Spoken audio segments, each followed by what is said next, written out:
नमस्कार। Welcome to Drona's IAS. आज हम लोग बात करेंगे एक ऐसे चीज पर जिसको हम लोग नमक कहते हैं। भारत की आजादी के आंदोलन में नमक उसने भी अपना थोड़ा सा रोल अदा किया था। कैसे, ये अभी हम लोग जानेंगे। हम सभी को नमक जरूरी होता है, हम सभी के लिए। अगर नमक हमारे शरीर में ज्यादा आए तो भी प्रॉब्लम, अगर कम तब भी समस्या।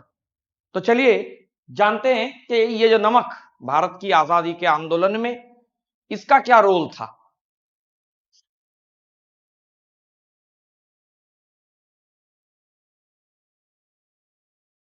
आप सभी ने ये तो देखा होगा 500 रुपया, लेकिन ये जो नोट है इसकी विशेषता क्या है।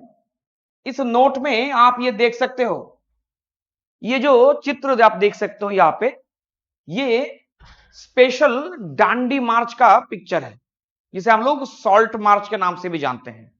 तो थोड़ी देर पहले जो अभी हम लोग नमक को लेकर बात कर रहे थे, भारत की आजादी के आंदोलन में इसी नमक को लेकर गांधी जी ने एक आंदोलन खड़ा किया था, जिसे हम लोग सिविल डिसोबीडियंस मूवमेंट कहते हैं, जिसकी शुरुआत उन्होंने नमक आंदोलन को तोड़ते हुए किया था।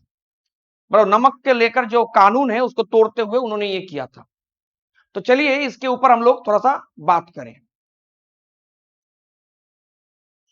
आज का विषय सॉल्ट मार्च, जिसे हम लोग डांडी मार्च या नमक सत्याग्रह भी कहते हैं।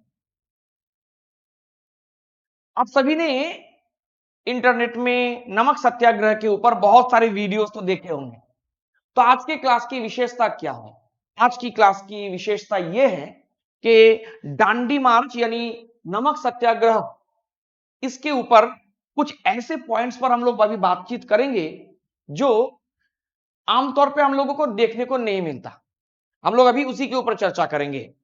तो यहाँ पे आप जो पिक्चर देख सकते हो, महात्मा गांधी को आप देख सकते हो कि वो कुछ जमीन से कुछ उठा रहे हैं। पीछे आप जो देख सकते हो इनको और इनको, ये कौन है? ये हैं गांधी जी के बेटे मनीलाल गांधी और मिथुबेन पेटिट। ये दिन था 6 अप्रैल 1930 और सुबह 8:30 बजे।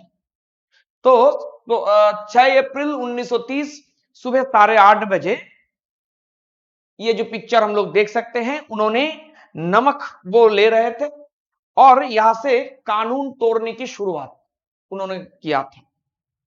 सुबह 6 बजे गांधी जी अपने समर्थकों के साथ समंदर में नहाते हैं। नहा धोकर मस्त होकर वो निकलते हैं और ये गांधी जी मनीलाल गांधी और मिठूबेन पेटिट, इन दोनों को लेकर और साथ में और भी बहुत सारे जितने भी फॉलोअर्स हैं उनको लेकर वो पहुंचते हैं वहां पे और यहां से शुरू होता है उनकी जर्नी। उन्होंने नमक कानून तोड़ा। सरोजिनी नायडू चिल्लाते हुए कहा कि उन्होंने नमक कानून तोड़ दिया है, breaker of the salt law.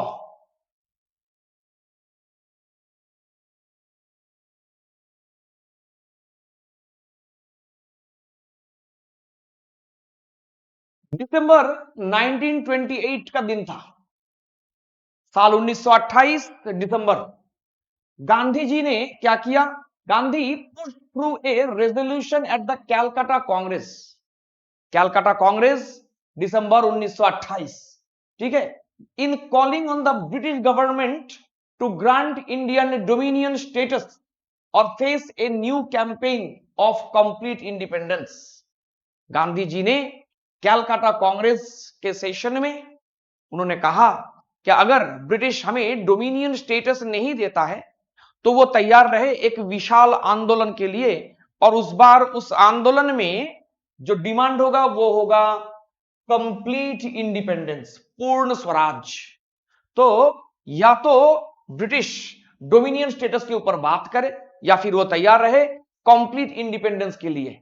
यानी इंडियंस अब कंप्लीट इंडिपेंडेंस की तरफ झुकेगा।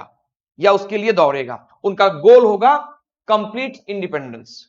The British did not respond favourably to Gandhi's proposal, लेकिन ब्रिटिश ने इसको ज्यादा इंपॉर्टेंस दिया नहीं और ब्रिटिश ने इसको पूरी तरीके से इग्नोर किया।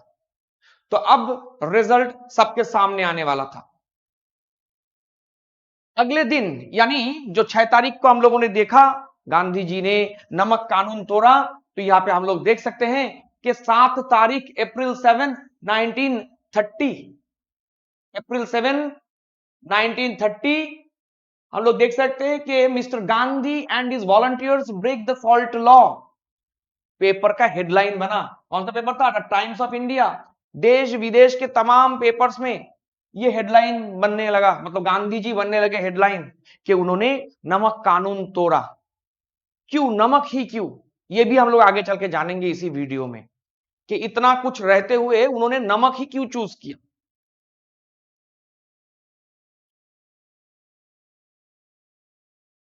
दिन था 12 मार्च 1930, 5th and 6th April 1930।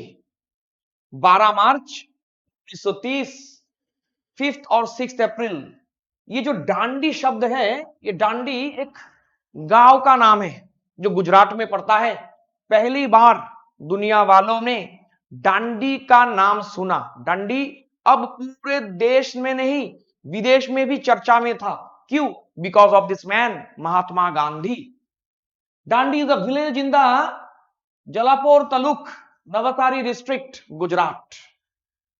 It is located on the coast of Arabian sea, अरब सागर के किनारे पर यह डांडी विलेज है, गुजरात में पड़ता है। The village got into world wide prominence in 1930 when Mahatma Gandhi selected to be the destination for the salt march. तो गांधी जी ने सॉल्ट मार्च के लिए यह विलेज चुना, डांडी मार्च।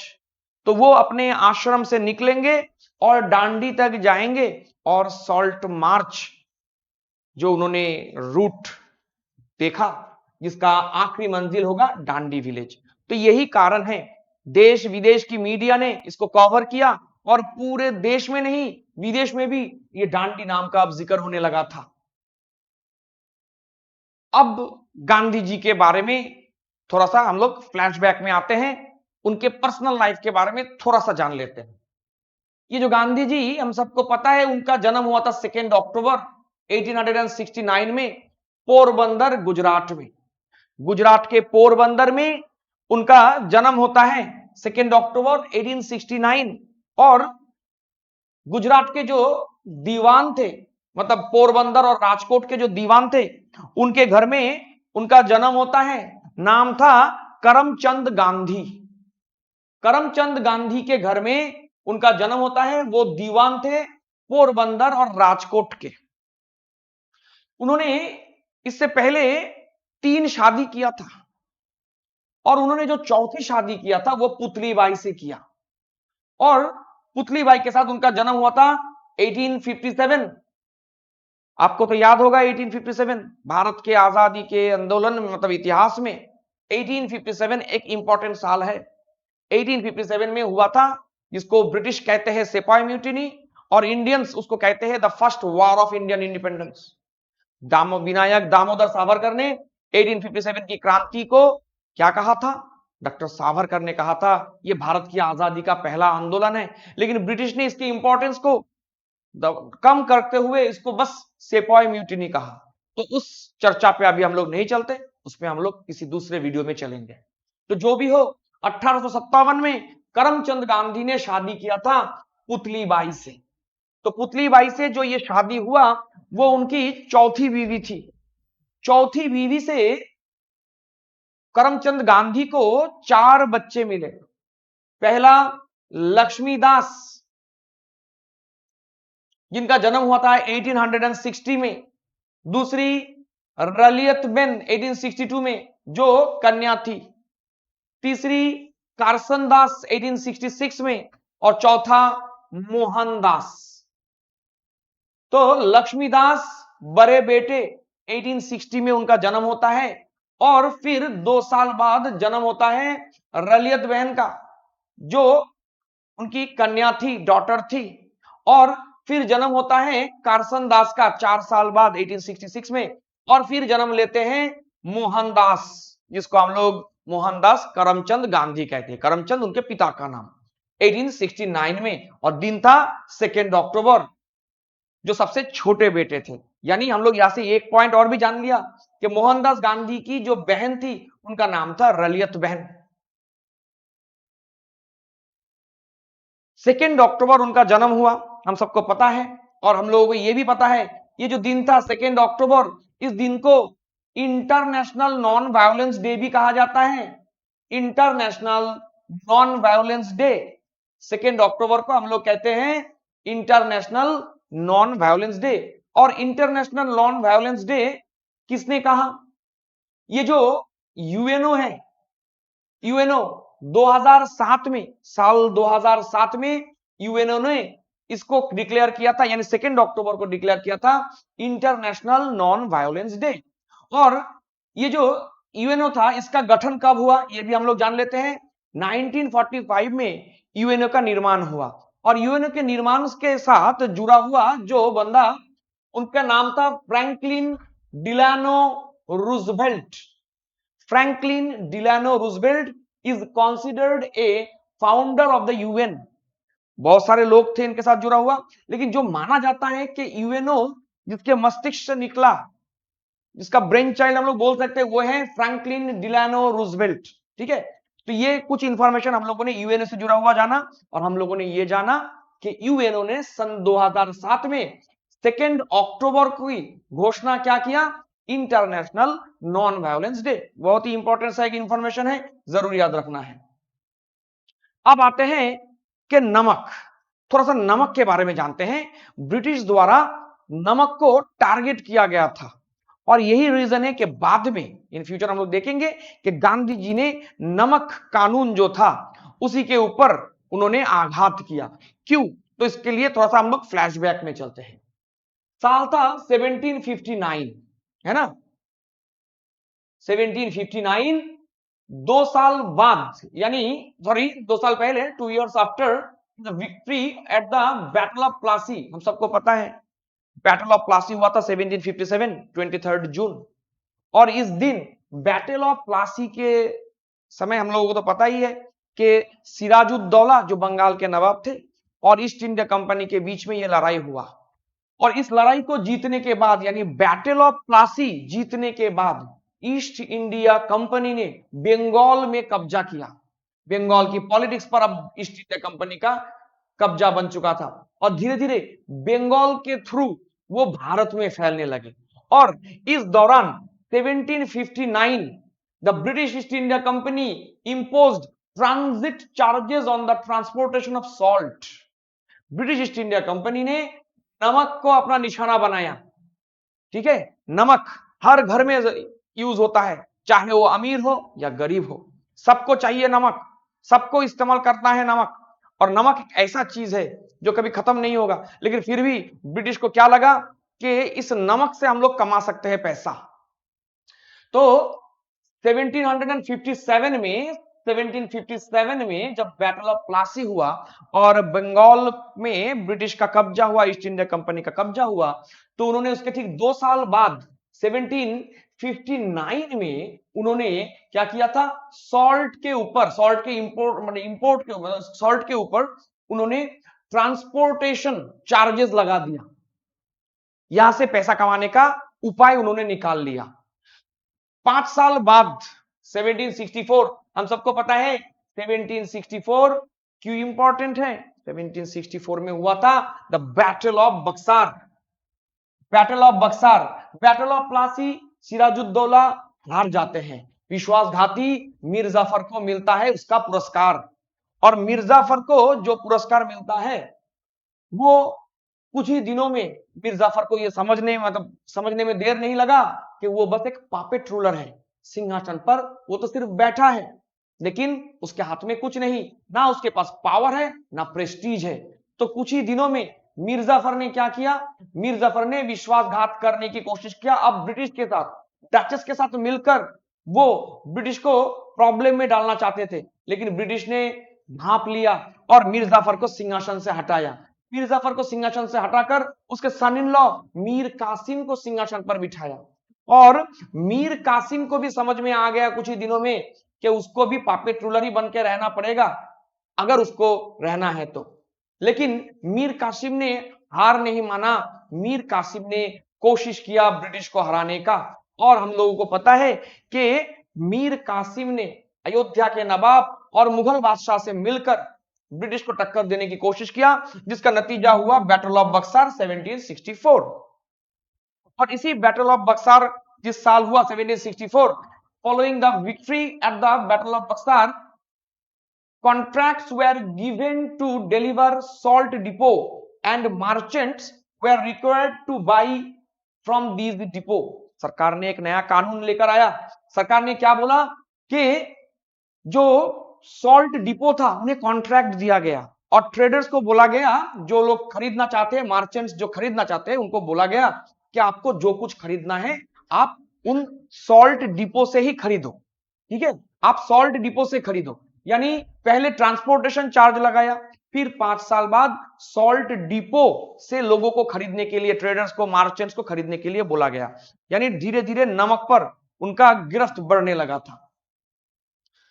However, due to the pressure from the authorities in England, monopoly of the salt repealed on 7 October 1768।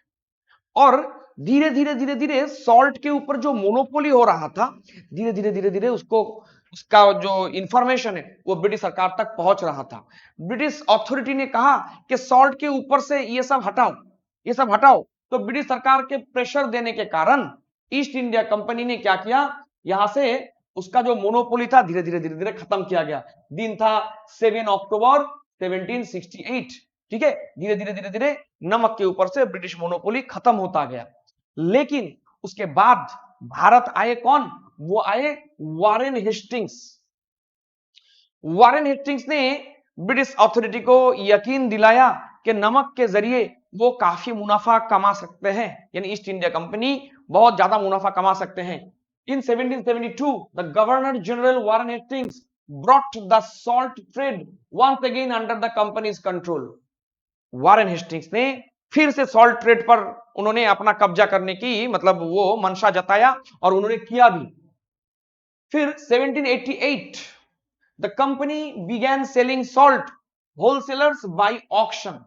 और 1788 आते आते east India company ने क्या किया, ऑक्शन करवाना शुरू किया। ठीक है, ऑक्शन होगा, जो सबसे ज्यादा कीमत देगा उसको मिलेगा। तो धीरे धीरे जो 1768 में जो हट गया था नमक के ऊपर से, ब्रिटिश सरकार ने ईस्ट इंडिया कंपनी के ऊपर प्रेशर बनाया था कि जरूरी नहीं है, छोड़ दो, नमक का बिजनेस नहीं है, ये नहीं है, वो नहीं है। लेकिन वारेन हेस्टिंग्स के टाइम पे फिर से वो सब वापस आता है और 1788 में क्या होता है, ईस्ट इंडिया कंपनी ने सॉल्ट का ऑक्शन करवाना शुरू कर दिया।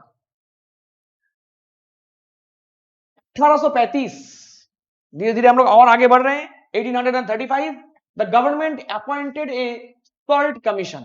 अब 1835 में सरकार ने एक नमक के ऊपर एक कमीशन बिठा दिया। ठीक है, salt commission to review the existing salt tax. जो सॉल्ट टैक्स होगा, कितना होगा, क्या नहीं होगा, उसके ऊपर रिव्यू करना। क्योंकि इस दौरान ब्रिटिश सरकार को यह न्यूज भी मिल रहा था कि ईस्ट इंडिया के कर्मचारी और ईस्ट इंडिया कंपनी के जो पर्सनल थे वो सभी लोग, ईस्ट इंडिया कंपनी तो मुनाफा कमा रहा था लेकिन ये लोग अपने प्राइवेट ट्रेड में भी इससे ज्यादा मुनाफा कमा रहे थे। ठीक है, तो ब्रिटिश अथॉरिटी ने सोचा कि अब इस सॉल्ट टैक्स को थोड़ा सा ठीक ठाक हम लोगों को देखना चाहिए। तो इसीलिए उन्होंने सॉल्ट कमीशन बिठाया। कब बिठाया था? 1835 में the government appointed A salt commission. पहली बार ईस्ट इंडिया कंपनी ने भारत पे नमक के ऊपर कोई कमीशन बिठाया था। तो ये एक इंपॉर्टेंट सा पॉइंट हुआ। To review the existing salt tax, कितना टैक्स है, क्या नहीं है, ये डिटेल जानने के लिए उन्होंने ये किया। इट रिकमेंडेड, और ये जो कमीशन था इसने एक रिकमेंड किया, it recommended that Indian salt should be taxed. Salt commission 1835 का जो सॉल्ट कमीशन है, इसने रिकमेंड किया कि इंडियन सॉल्ट के ऊपर टैक्स लगना चाहिए। यानी अब तक ब्रिटिश सरकार या ब्रिटिश अथॉरिटी इंग्लैंड में वो कंफर्म हो चुका है कि नमक कोई मामूली सामान नहीं है, इसके जरिए एक विशाल प्रॉफिट मुनाफा ब्रिटिश सरकार कमा सकता है, ईस्ट इंडिया कंपनी कमा सकता है। In 1835 special taxes were imposed on the Indian salt, और 1835 में ये जो सॉल्ट कमीशन था इसके रिकमेंडेशन के ऊपर स्पेशल टैक्स बिठाया गया। The government set up a monopoly on the manufacture of salt by the salt act. सरकार ने दोबारा फिर से नमक के ऊपर अब मोनोपोली लगा दिया। Production of salt was made an offence punishable with 6 months imprisonment.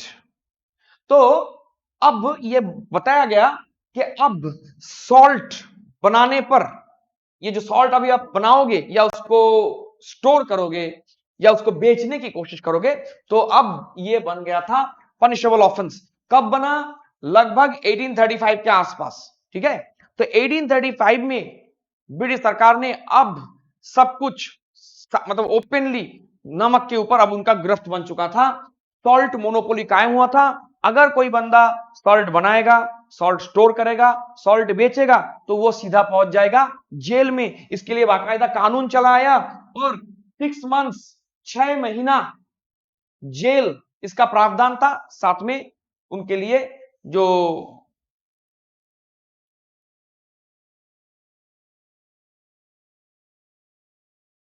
जुर्माने का भी बंदोबस्त किया गया।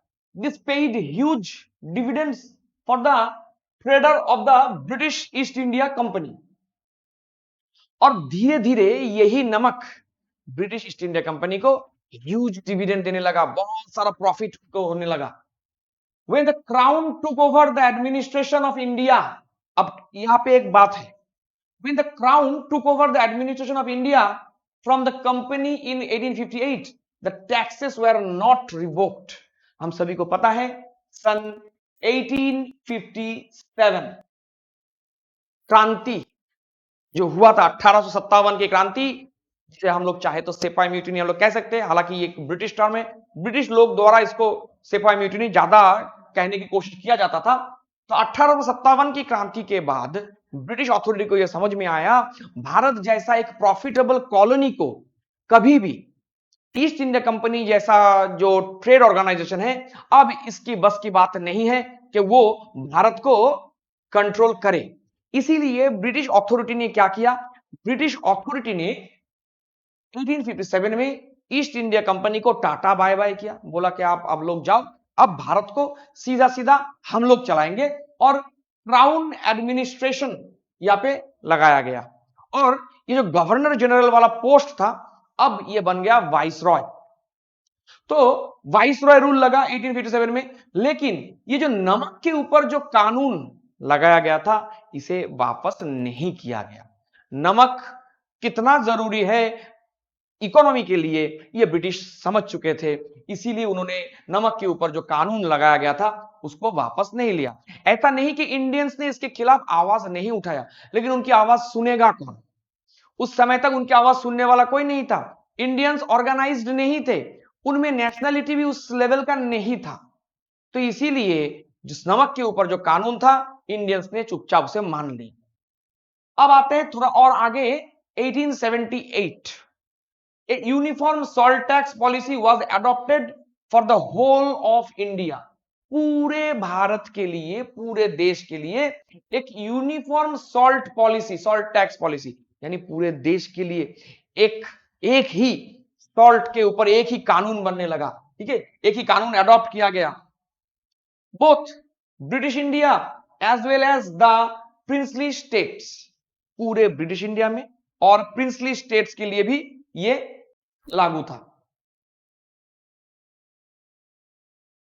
Both production as well as possession of salt were made unlawful by this policy.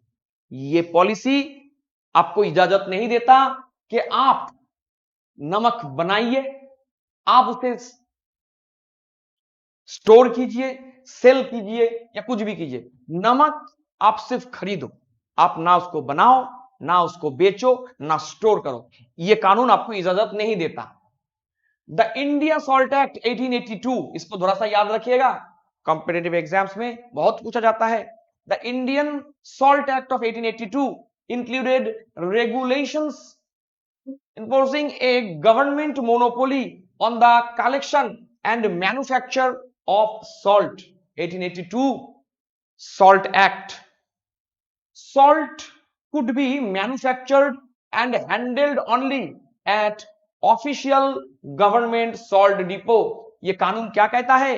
ये कानून कहता है नमक बनाओ, नमक मैन्युफैक्चर करो, उसको हैंडल करो, लेकिन सिर्फ सरकारी गोदाम में, सरकारी डिपो में। यानी सरकार का क्लियर कट मोनोपोली है नमक के ऊपर, आप नहीं बना सकते हो। देश आपका, समंदर आपका, पानी आपका, सब आपका, लेकिन नमक कौन बनाएगा? ब्रिटिश। बेचेगा कौन? ब्रिटिश। आपको सिर्फ खरीदना है। अगर आपको नमक चाहिए, और ऑब्वियसली बात है बिना नमक के ना रसोई चलेगा ना अपना जीवन चलेगा। शरीर में नमक का ज्यादा होना भी घातक है, कम होना भी घातक है, तो नमक तो चाहिए ही चाहिए। तो इसीलिए ये जो नमक कानून है, सॉल्ट एक्ट 1882, इसके द्वारा ब्रिटिश सरकार ने, भले ही ईस्ट इंडिया कंपनी अब नहीं है, अब क्राउन रूल लग चुका है, लेकिन फिर भी नमक कानून जैसा का वैसा ही है। भारत को, भारत के नमक पर अधिकार नहीं है, और विदेशी लोग, ब्रिटिश लोग यहां पे आते हैं, यहां का नमक खाते हैं और इंडियंस पर अत्याचार करते हैं। ये था situation. At the Ahmedabad session of the Indian National Congress 1888, सन 1888, है ना, कांग्रेस का थर्ड सेशन, हम सबको पता है 1885 कांग्रेस का स्थापना होता है। At the Allahabad session of the Indian National Congress, Narayan Vishnu oppose the Indian salt act. यानी कांग्रेस के तीसरे सेशन में नारायण विष्णु, नाम याद रखिएगा, जो पूना के रहने वाले थे, उन्होंने क्या किया था? इंडियन नेशनल कांग्रेस के सेशन में उन्होंने इंडियन सॉल्ट एक्ट के खिलाफ पहली बार आवाज उठाया। तो कांग्रेस प्लेटफॉर्म में जिसने पहली बार नमक के खिलाफ आवाज उठाया, वो शख्स और कोई नहीं, नारायण विष्णु है। नमक सुन के ही हम लोग गांधी जी कह देते हैं, ऐसा नहीं करना है। The salt tax was also protested by Dadabhai Naoroji.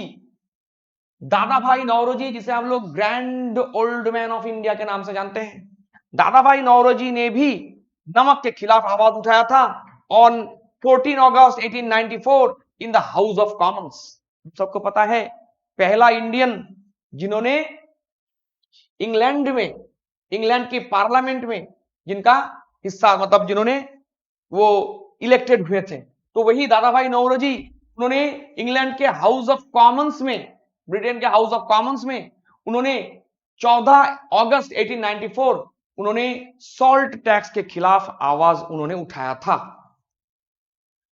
और ये आप देख सकते हो 6 जुलाई 1892 Dadabhai Naoroji became the first Indian member of UK Parliament.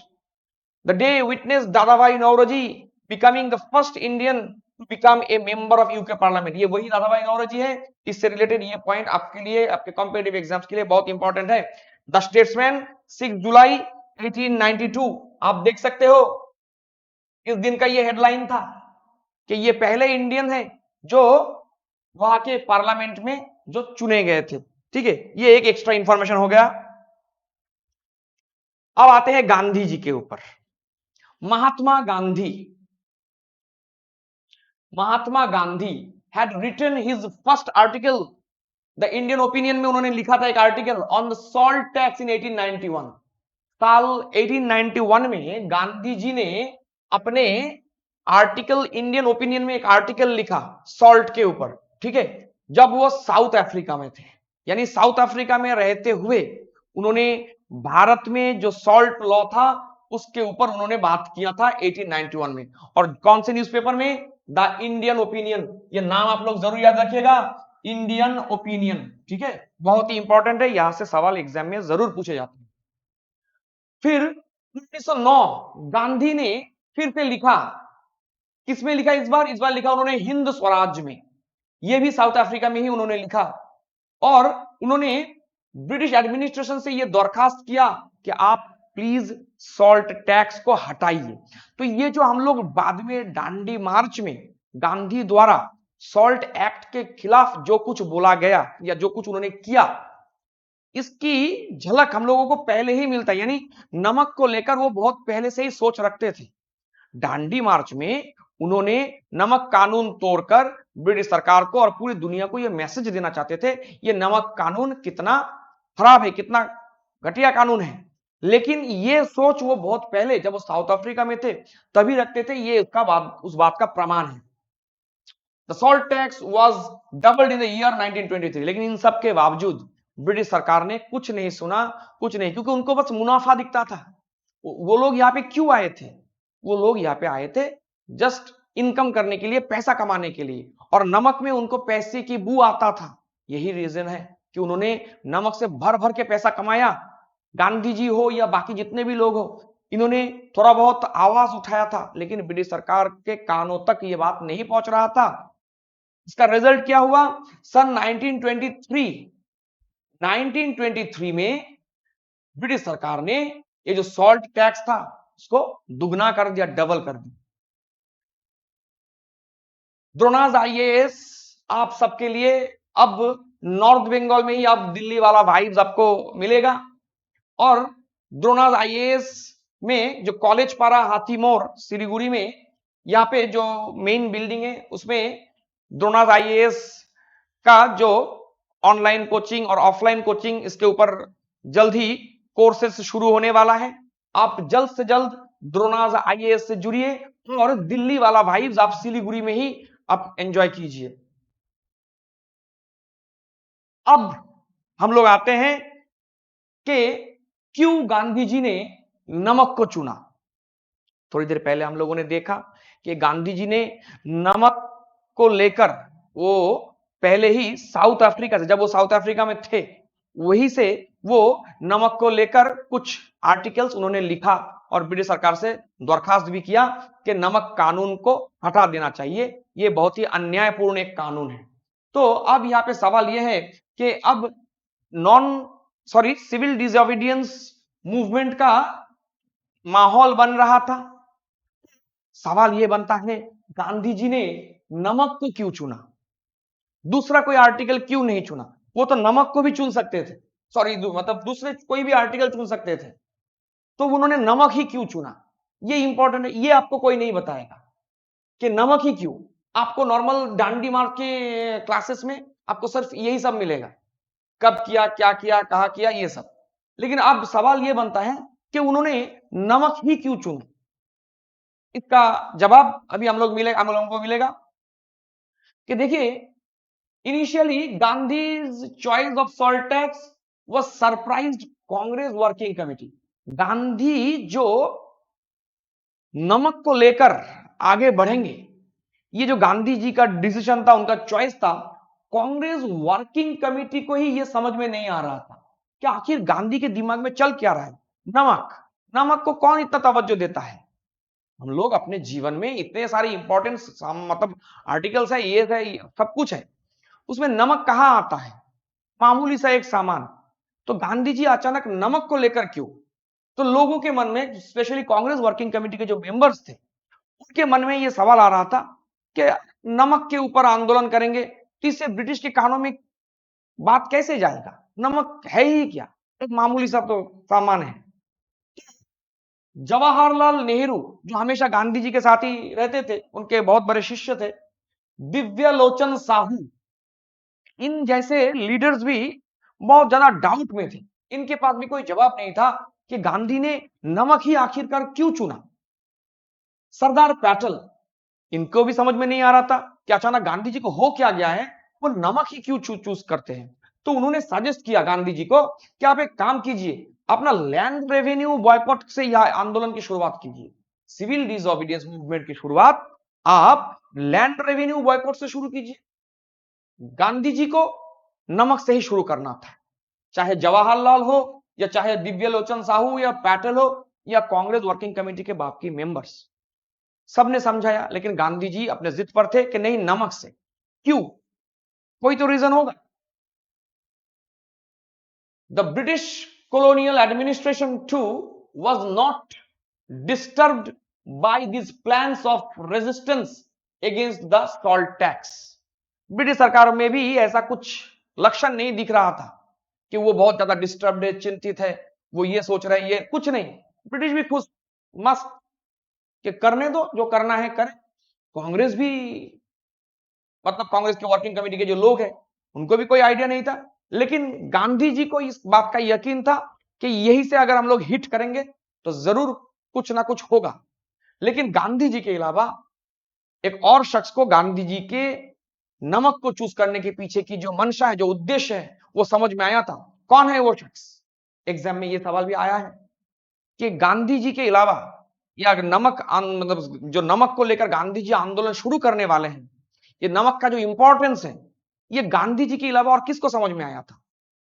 ये आया था पट्टवी सीतारामैया को।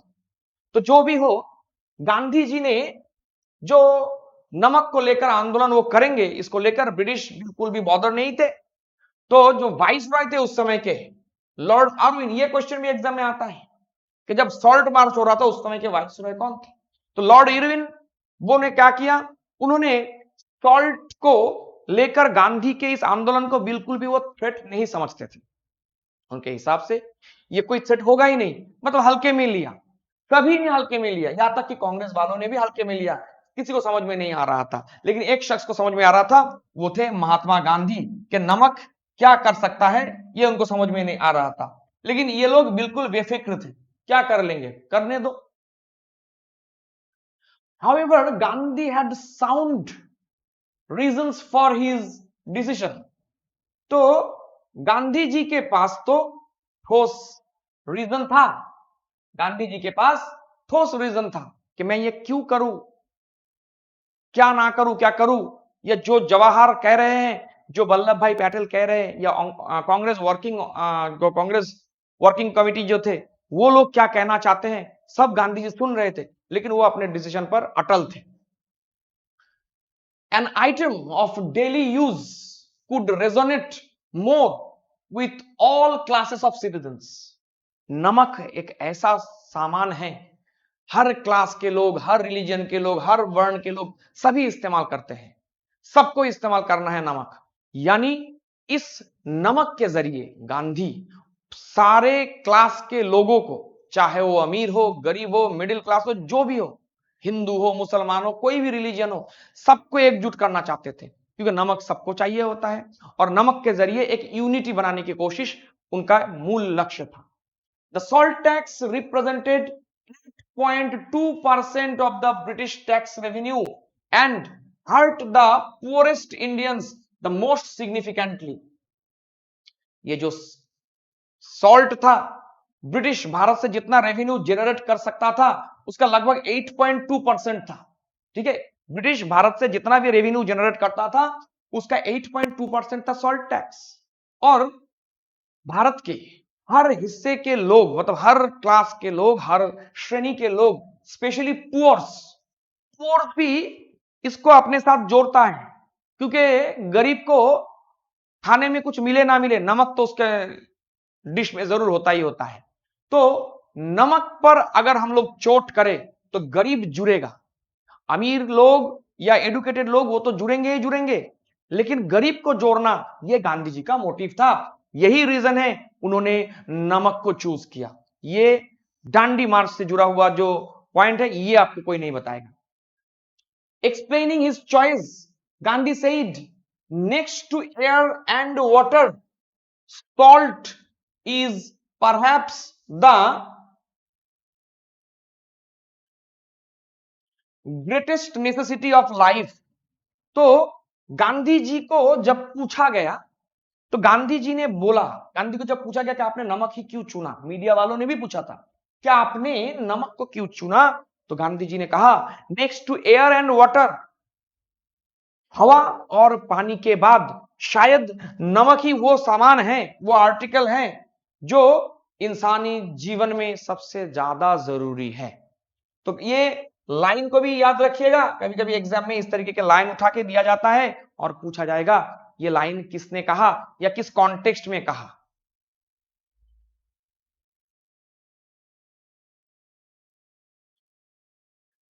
जैसे मैंने थोड़ी देर पहले कहा कि गांधी जी ने नमक ही क्यों चुना, इसको लेकर बहुत सारे लोग बहुत सारे डाउट्स में थे। कांग्रेस वर्किंग कमेटी ले लीजिए, जवाहरलाल नेहरू ले लीजिए, वल्लभ भाई पटेल ले लीजिए, या कोई भी ले लीजिए, सभी डाउट में थे कि गांधी ने नमक में क्या देखा, लेकिन एक शख्स सी राजा गोपालाचारी, इनको समझ में आ गया था कि गांधी जी ने नमक को ही क्यों चुना। सी राजा गोपालाचारी के बारे में एक इंपॉर्टेंट, एक मजेदार फैक्ट बताऊं। सी राजा गोपालाचारी और गांधी दोनों रिश्तेदार भी बने थे। कैसे बने थे? सी राजा गोपालाचारी के जो बेटी थी लक्ष्मी राजा गोपालाचारी, उनके साथ गांधी जी का बेटा देवदास गांधी का शादी हुआ था। ये एक इंपॉर्टेंट पॉइंट हुआ दांडी से रिलेटेड हम लोग जो क्लास कर रहे हैं। देखिए इसमें कितने मजेदार और कितने अननोन फैक्ट्स भी हम लोगों को जानने को मिल रहा है, तो देखते रहिए आखिर तक, और भी बहुत सारी इंपॉर्टेंट पॉइंट्स के ऊपर मैं बताने वाला हूं। तो जो भी हो, गांधी जी की मंशा, गांधी जी का उद्देश्य किसको समझ में आया था? राजा गोपालाचारी को आया था। ठीक है, आगे हम लोग इसके बारे में भी बात करेंगे। Gandhi prepared the world wide media. सिर्फ आंदोलन करने से तो नहीं होगा, दुनिया भर के मीडिया को अगर ले सके तो गांधी का ये आंदोलन पूरे वर्ल्ड में फैलेगा, यानी ब्रिटिश सरकार पर और ज्यादा प्रेशर बनेगा। तो इसीलिए आंदोलन शुरू करने से पहले गांधी ने वर्ल्ड वाइड मीडिया वालों को, इसमें आप देख सकते हो टाइम मैगजीन वाले आए थे, द न्यूयॉर्क टाइम्स वाले आए थे, यूनाइटेड प्रेस वाले आए थे, और भी देशी विदेशी बहुत सारे मीडिया वाले यहाँ पे आए थे। टाइम मैगजीन वाले ले लीजिए, the New York times, United press, और भी बहुत लोग आए थे। और ये सभी को गांधी जी ने अपना उद्देश्य, अपना जो रूट, ये सब कुछ उन्होंने बताया था। For the March by using regular statement from the आश्रम। कौन सा आश्रम, कौन से आश्रम से उन्होंने अपनी जर्नी शुरू किया था? साबरमती आश्रम। तो साबरमती आश्रम से उन्होंने जो मार्च निकाला था, इससे पहले कि वो अपना यात्रा शुरू करे, उन्होंने वर्ल्ड वाइड दुनिया भर के जो मीडिया हाउसेज है, चाहे वो इंडियन हो या बाहर के भी हो, सबको बुलाते थे और रेगुलर उनको अपडेट दिया करते थे वो क्या करेंगे, क्या करना चाहते हैं। यानी दुनिया भर के न्यूज़पेपर्स में गांधी के जो नमक को लेकर आंदोलन होगा, ये देश और दुनिया के लोगों को पता चलने लगा। दुनिया वाले देख रहे थे कि देखिए नमक को लेकर एक बंदा आंदोलन करने जा रहा है, जिस जो जो ये मानता है कि सिर्फ एक मामूली से नमक से वो ब्रिटिश शासन के जड़ों को हिला सकता है। और यही रीजन है दांडी मार्च पूरे वर्ल्ड वाइड बहुत ज्यादा चर्चित विषय बना, और दांडी विलेज के बारे में, दांडी गांव के बारे में पूरे वर्ल्ड मतलब वर्ल्ड को पता लगने लगा कि ऐसा भी एक गांव है जहां पे ये सब होने वाला है। तो जो भी हो, द दांडी मार्च और salt march was widely covered by both American and European press. चाहे वो अमेरिका हो या यूरोप के जो न्यूज़पेपर्स हो, सब इसको कवर करने के लिए आ रहे थे। देश विदेश से, दूर दूर से जो जो रिपोर्टर्स है वो सब आ रहे थे। गांधी जी जो जो चाहते थे वही हो रहा था। लेकिन ब्रिटिश सरकार को अब भी लगता था कि कुछ प्रॉब्लम नहीं है, करने दो उनको जो करना है। यहाँ पे एक important point, Webb Miller from the United Press के जर्नलिस्ट वेब मिलर, वो यहां पे आए थे। William Shirer as an American journalist आए थे। William Shirer established a close relationship with Gandhi. यानी ये लोग जिनका नाम हम लोग देख सकते हैं, स्पेशली एग्जाम के लिहाज से देखे, कॉम्पिटेटिव एग्जाम के लिहाज से, तो वेब मिलर जो शख्स थे, वेब मिलर, वो इस आंदोलन के साथ सीधा सीधा वो इसके साथ जुड़े रहे थे, और एक एक घटनाओं को वो मतलब अपने न्यूज़पेपर्स के जरिए या अपने डायरी में इसको मेंशन कर रहे थे। तो दांडी मार्च से रिलेटेड कुछ भी जानने का एक अच्छा सोर्स होता है वेब मिलर। तो जो भी हो, 5 February newspaper reported that Gandhi would begin civil disobedience by defying the salt laws. दिन था 5 February। न्यूज़पेपर में यह रिपोर्ट हुआ कि गांधी जी जल्द ही सिविल डिसोबीडियंस मूवमेंट शुरू करने वाले हैं, और इसके द्वारा यानी सॉल्ट लॉ तोड़ने के द्वारा वो सिविल डिसोबीडियंस मूवमेंट की शुरुआत करने वाले हैं। ठीक है, तो 5 तारीख को प्रेस के जरिए लोगों को यह पता लगा। Gandhi wanted the strictest discipline to satyagraha and ahimsa. Gandhi क्या चाहते थे कि आंदोलन हो लेकिन इसमें हिंसा ना हो और स्ट्रिक्टली तरीके से, चाहे वो कितना मारे, कितना कुछ भी जुर्म करे, कोई रिप्लाई नहीं करेगा, कोई रिटेलिएट नहीं करेगा। ठीक है, तो गांधी को पता था कि देश के लोग इसके लिए तैयार नहीं है, यानी कोई तुमको मारेगा मारेगा फिर मारेगा, मारता ही जाएगा, लेकिन तुम कोई जवाब नहीं दोगे, तुम रिटेलिएट नहीं करोगे, तुम उल्टा उसके ऊपर हमला करोगे, इसके लिए देशवासी तैयार नहीं थे।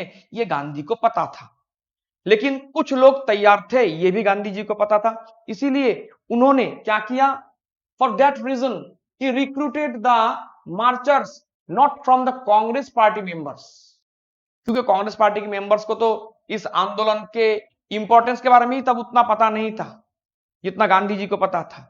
लेकिन गांधी जी को यह पता था कांग्रेस वर्कर्स इसके लिए लायक उस समय नहीं थे, यानी ब्रिटिश अत्याचार को वो सहन नहीं कर पाएंगे। सहन नहीं कर पाने का मतलब यह है कि उनको ऊपर हमला होगा, बार बार होगा, तो वो शायद हिंसा पर उतारू हो जाएंगे, तो जो गांधी जी नहीं चाहते थे। इसीलिए उन्होंने क्या किया, उन्होंने अपने ही आश्रम वाले लोगों को ट्रेन करना शुरू किया था बहुत पहले से ही। उनके आश्रम में, यानी साबरमती आश्रम में उनके साथ जो जो लोग रहते थे, उनको वो लंबे समय से ट्रेन कर रहे थे कि तुम्हारे ऊपर हमला होगा लेकिन तुमको कोई जवाब नहीं देना है, तुमको सब चुपचाप सहन करना है।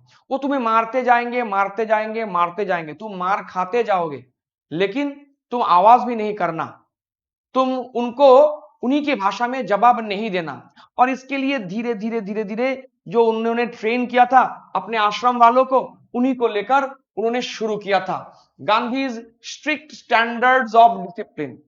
तो गांधी जी के जो स्टैंडर्ड था डिसिप्लिन का, स्ट्रिक्ट स्टैंडर्ड, उसी के मुताबिक वही लोग इस आंदोलन के साथ जुड़ सकते थे। Gandhi recruited heavily from the Bardoli satyagraha. आप लोगों को तो बारदौली सत्याग्रह के बारे में पता होगा, कभी इसके ऊपर भी हम लोग डिटेल वीडियो बनाएंगे जरूर। तो ये जो बारदौली सत्याग्रह था, ये हुआ था 12 फरवरी 1928, है ना। तो गांधी जी ने क्या किया था, 1928 में जो बारदौली सत्याग्रह किया था, जिसके साथ वल्लभ भाई पटेल जुड़े हुए थे, गांधी जी ने इन्हीं लोगों को, ये जो डांडी मार्च के लिए वो निकलने वाले थे, इन्हीं लोगों को ज्यादातर चूज किया था, ना कि कांग्रेस पार्टी मेंबर्स। ठीक है, तो बारदौली सत्याग्रह के लोगों को, दो लोगों को लेकर वो निकलने वाले थे। ये पॉइंट भी बहुत इंपॉर्टेंट सा पॉइंट हुआ कि आम कांग्रेसी को उन्होंने शामिल नहीं किया, उन्होंने बारदौली कांग्रेस, सॉरी बारदौली सत्याग्रह जो था उसमें जो लोग इन्वॉल्व थे उन्हीं को लिया था। ये एक इंपॉर्टेंट पॉइंट हुआ जो आपको ज्यादातर जगह पर पता नहीं चलेगा। ये जो बारदौली सत्याग्रह था, इसके बारे में 2-3 पॉइंट बता दें। ये जो बारदौली सत्याग्रह था, इसको जिन्होंने लीड किया था सबको पता ही है, वो है वल्लभ भाई पटेल, है ना। वल्लभ भाई पटेल ने बारदौली सत्याग्रह को लीड किया था। हम लोगों को यह भी पता है कि बारदौली सत्याग्रह के टाइम पे बारदौली की जो महिलाएं थे, उन्होंने ही पहली बार वल्लभ भाई पटेल को सरदार कहा था, यह सरदार कहकर पुकारा था। जब गांधी जी ने भी उनको सरदार कहा, तब ये नाम पॉपुलर हुआ। तो यहाँ पे थोड़ा सा हम लोग फिर से जान लेते हैं कि जिस वल्लभ भाई पटेल के नाम के आगे हम लोग क्या लगाते हैं, हम लोग लगाते हैं सरदार। और ये सरदार जो टाइटल है, ये बारदौली सत्याग्रह के टाइम पे बारदौली की जो महिलाएं हैं, उन्होंने सरदार शब्द का इस्तेमाल पहली बार किया था। लेकिन इसको पॉपुलैरिटी मिला कब, जब गांधी जी ने पटेल को सरदार कहकर पुकारा, उसके बाद से सभी उन्हें सरदार वल्लभ भाई पटेल कहते हैं।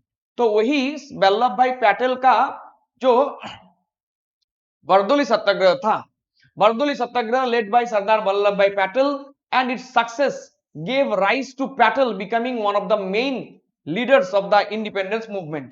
तो बारदौली सत्याग्रह से पहले भी सरदार पटेल तो थे, लेकिन वो उतना फेमस नहीं हुए थे जो इतना बाद में जितना वो हुए थे।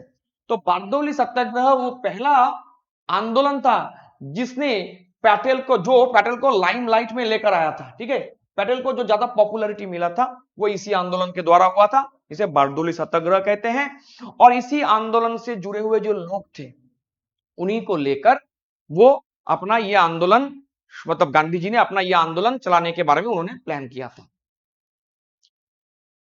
2 मार्च 1930 गांधी ने एक चिट्ठी लिखा लॉर्ड इरविन को। इरविन को कोई फिक्र नहीं था, करने दो जो करना है। गांधी जी ने चिट्ठी लिख डाला उनको और उनको बोला कि अगर आप चाहते हो कि मैं ये यात्रा ना निकालूं तो आप क्या करिए, आप मेरी ये जो 11 डिमांड्स है, 11 डिमांड्स ऑफ गांधी कहते हैं इसे, मेरा जो ये 11 डिमांड है आप जरूर इसको मानिए। क्या क्या डिमांड था? ऑब्वियसली पहला डिमांड था abolition of salt tax, salt tax को एबोलिश कीजिए। दूसरा, लैंड रेवेन्यू को कम कीजिए। तीसरा, change in the rupee sterling exchange ratio, rupee और स्टार्लिंग इनका जो एक्सचेंज रेशियो है उसमें परिवर्तन लाइए। Release of political prisoners, political prisoners को छोड़ने की बात किया जा रहा था। Reduction of military and civil expenditure, military और सिविल एक्सपेंडिचर पे जो खर्चा होता है उसको कम कीजिए। दूसरे सेक्टर में खर्चा बढ़ाइए, पैसा थोड़ा ज्यादा ग्रांट कीजिए। Reform of the criminal investigation department, जिसको हम लोग सीआईडी कहते हैं, सीआईडी में रिफॉर्म कीजिएगा, ठीक है। Acceptance of the postal reservation bill, prohibition of intoxicants, licensing of firearms for self-protection, imposition of customs duty on foreign cloth, and preservation of coastal shipping for Indians। ये रहे गांधी जी के 11 demands, जिसमें सबसे number 1 top में कौन सा था? Salt, है ना। तो ये हम लोगों ने जाना 11 demands of Gandhi ji.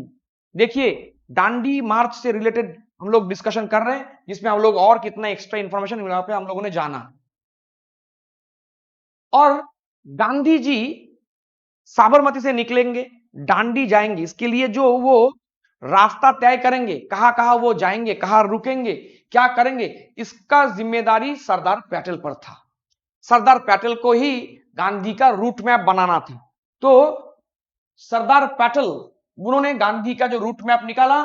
On 7 March 1930 Sardar Patel was arrested, और 7 तारीख को जब वो, मतलब वैसे तो बहुत सारे जगह पे वो विजिट कर चुके थे, कहा क्या होगा, कौन आएगा, कौन जुड़ेगा, कहां पे रेस्ट लेंगे, ये सब कुछ वो देख रहे थे। लोगों को ये मतलब निर्देश दिया जा रहा था, जब गांधी जी आएंगे क्या करना है, क्या नहीं करना है, मीटिंग कौन करवाएगा, मीटिंग के लिए कौन लोगों को बुलाएगा, ये सब कुछ, मतलब पूरा प्रिपरेशन की जिम्मेदारी सरदार पटेल पर था। लेकिन पटेल को क्या किया गया? 7 तारीख को अरेस्ट किया गया। 7 मार्च 1930 पटेल अरेस्ट हुए। सरदार पटेल का अरेस्ट होना मान लो आग में घी डालने का काम किया। 7 तारीख को पटेल अरेस्ट हो जाते हैं। कहां पे? जिस जगह पे अरेस्ट हुए, देखिए ये सब आपको कोई नहीं बताएगा इतने डिटेल्स में। रस विलेज में अरेस्ट होते हैं। कहां अरेस्ट हुए? रस विलेज में। गांधी जी की दांडी मार्च की जिम्मेदारी किस पर था? मतलब कौन सा रूट होगा, कौन, मतलब रूट प्लान कौन तैयार करेगा? पटेल। इस तरीके की छोटी छोटी पॉइंट आपको बुक्स वगैरह में नॉर्मली मतलब मिलेगा नहीं। तो जो भी हो, 7 मार्च 1930 वल्लभ भाई पटेल को अरेस्ट कर लिया जाता है। और who had gone inspect the facilities for the march march that was beginning in 12 मार्च 1930, 12 मार्च 1930 इस यात्रा को निकलना था। 7 तारीख को पटेल अरेस्ट हो जाते हैं। 9 तारीख, 7 तारीख को पटेल अरेस्ट हुए। 9 तारीख लगभग 75,000 लोग, 75,000 लोग, वो लोग जमा होते हैं इस आश्रम में, जिसको हम लोग साबरमती आश्रम कहते हैं। साबरमती आश्रम में लगभग 75,000 लोग आकर जमा होते हैं, show support for the salt satyagraha. इतने सारे लोग साबरमती आश्रम में आकर इकट्ठा हुए। 7 तारीख को पटेल अरेस्ट हुआ। तो मैंने जो कहा कि आग में घी डालने का काम कर दिया ब्रिटिश सरकार ने। और क्योंकि पटेल बहुत पॉपुलर लीडर थे गुजरात में, तो गुजराती लोग और देश के बाकी हिस्से के लोग आकर जमा हुए। कहां पे? साबरमती आश्रम में। ठीक है, साबरमती आश्रम में लगभग 75,000 लोगों का एक विशाल भीड़ आके जमा हुआ। गांधी जी ने उन्हें संबोधित किया, उनको समझाया। 9 तारीख 9 March the crowd pass the resolution, और 9 तारीख को एक रेजोल्यूशन पास होता है, और इस रेजोल्यूशन को पास होते वक्त गांधी भी वहां पे थे। To follow the same path Sardar had planned, हम लोग उसी पथ पर चलेंगे, उसी रास्ते पर चलेंगे जिस रास्ते पर सरदार चल रहे थे, यानी जो रूट मैप सरदार तैयार कर रहे थे, रस विलेज में 7 तारीख को गिरफ्तार हो गए थे, उसी रूट पे चलेंगे। ठीक है, तो ये एक इंपॉर्टेंट सा पॉइंट आप लोगों ने जाना। 2 दिन बाद यानी 11 तारीख, 11 March, the day before of the march was to begin, 11 तारीख को लोग फिर से असेंबल होते हैं। फिर से ध्यान ध्यान कीजिएगा, 7 तारीख पटेल अरेस्ट होते हैं, है ना, 9 तारीख पब्लिक रेजोल्यूशन होता है, क्रिएट होता है, और 11 तारीख Gandhi delivered A memorable speech, this will be my last speech. ये पॉइंट आपको कोई नहीं बताएगा, दांडी मार्च से रिलेटेड आप पॉइंट्स देखिए, वीडियोस देखिए, इस तरीके के पॉइंट्स आपको नहीं मिलेगा।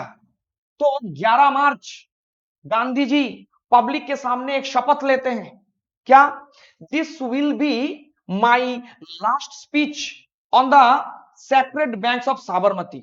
11 तारीख को वो बोलते हैं कि ये साबरमती के किनारे यानी इस आश्रम में ये मेरा आखिरी स्पीच होगा। ठीक है ना, 11 तारीख को गांधी जी ने ये शपथ लिया, 12 तारीख को वो निकलेंगे, लेकिन उन्होंने बोला जब तक आजादी ना मिले या जब तक ये कानून का एबोलिशन ना हो, मैं इस आश्रम में वापस नहीं आऊंगा। कौन से आश्रम में, साबरमती आश्रम में, ये गांधी जी ने कहा। ये आपको ज्यादातर मतलब गांधी रिलेटेड वीडियोस में इस तरीके के पॉइंट्स आपको नहीं मिलेगा, इस तरीके का। तो गांधी जी ने जो शपथ लिया था कि मैं साबरमती में वापस नहीं आऊंगा, वो वापस आए भी नहीं थे। तो ये जो आप देख सकते हो स्क्रीन के ऊपर, साबरमती आश्रम जहां से उनको निकलना था, और ये उनका लक्ष्य था डांडी। अब यहाँ पे थोड़ी देर पहले मैंने आपको क्या कहा था, ये जो रूट आप देख सकते हो, इसका रूट मैप किसने तैयार किया था, वल्लभ भाई पटेल, जिन्हें 7 तारीख को रस विलेज में अरेस्ट कर लिया गया, और गांधी जी ने शपथ लिया था 75,000 लोगों के सामने कि हम लोग उसी रूट से जाएंगे जहां पे सरदार को अरेस्ट किया गया था। तो आप देख सकते हो कि स्टार्टिंग साबरमती आश्रम से हुआ, फिर असलाली विलेज में थे, ठीक है ना, फिर धीरे धीरे धीरे धीरे ऐसे ऐसे करते करते वो गए। इस दौरान उन्होंने कितने विलेजेस कवर किया, कौन से बुक में आपको मिलेगा, नहीं मिलेगा। इस दौरान ये जो जर्नी उन्होंने किया, कितने दिनों की जर्नी है, कौन से विलेज में पहली बार रुके, कौन से विलेज में वो जो रुके पहली बार, फिर किस कौन से दिन वो सबसे ज्यादा चले, कौन से दिन सबसे कम चले, रेस्ट डे कौन सा, इस तरीके के पॉइंट्स को अगर आपको जानना है तो वीडियो के आखिर तक आप बने रहिए।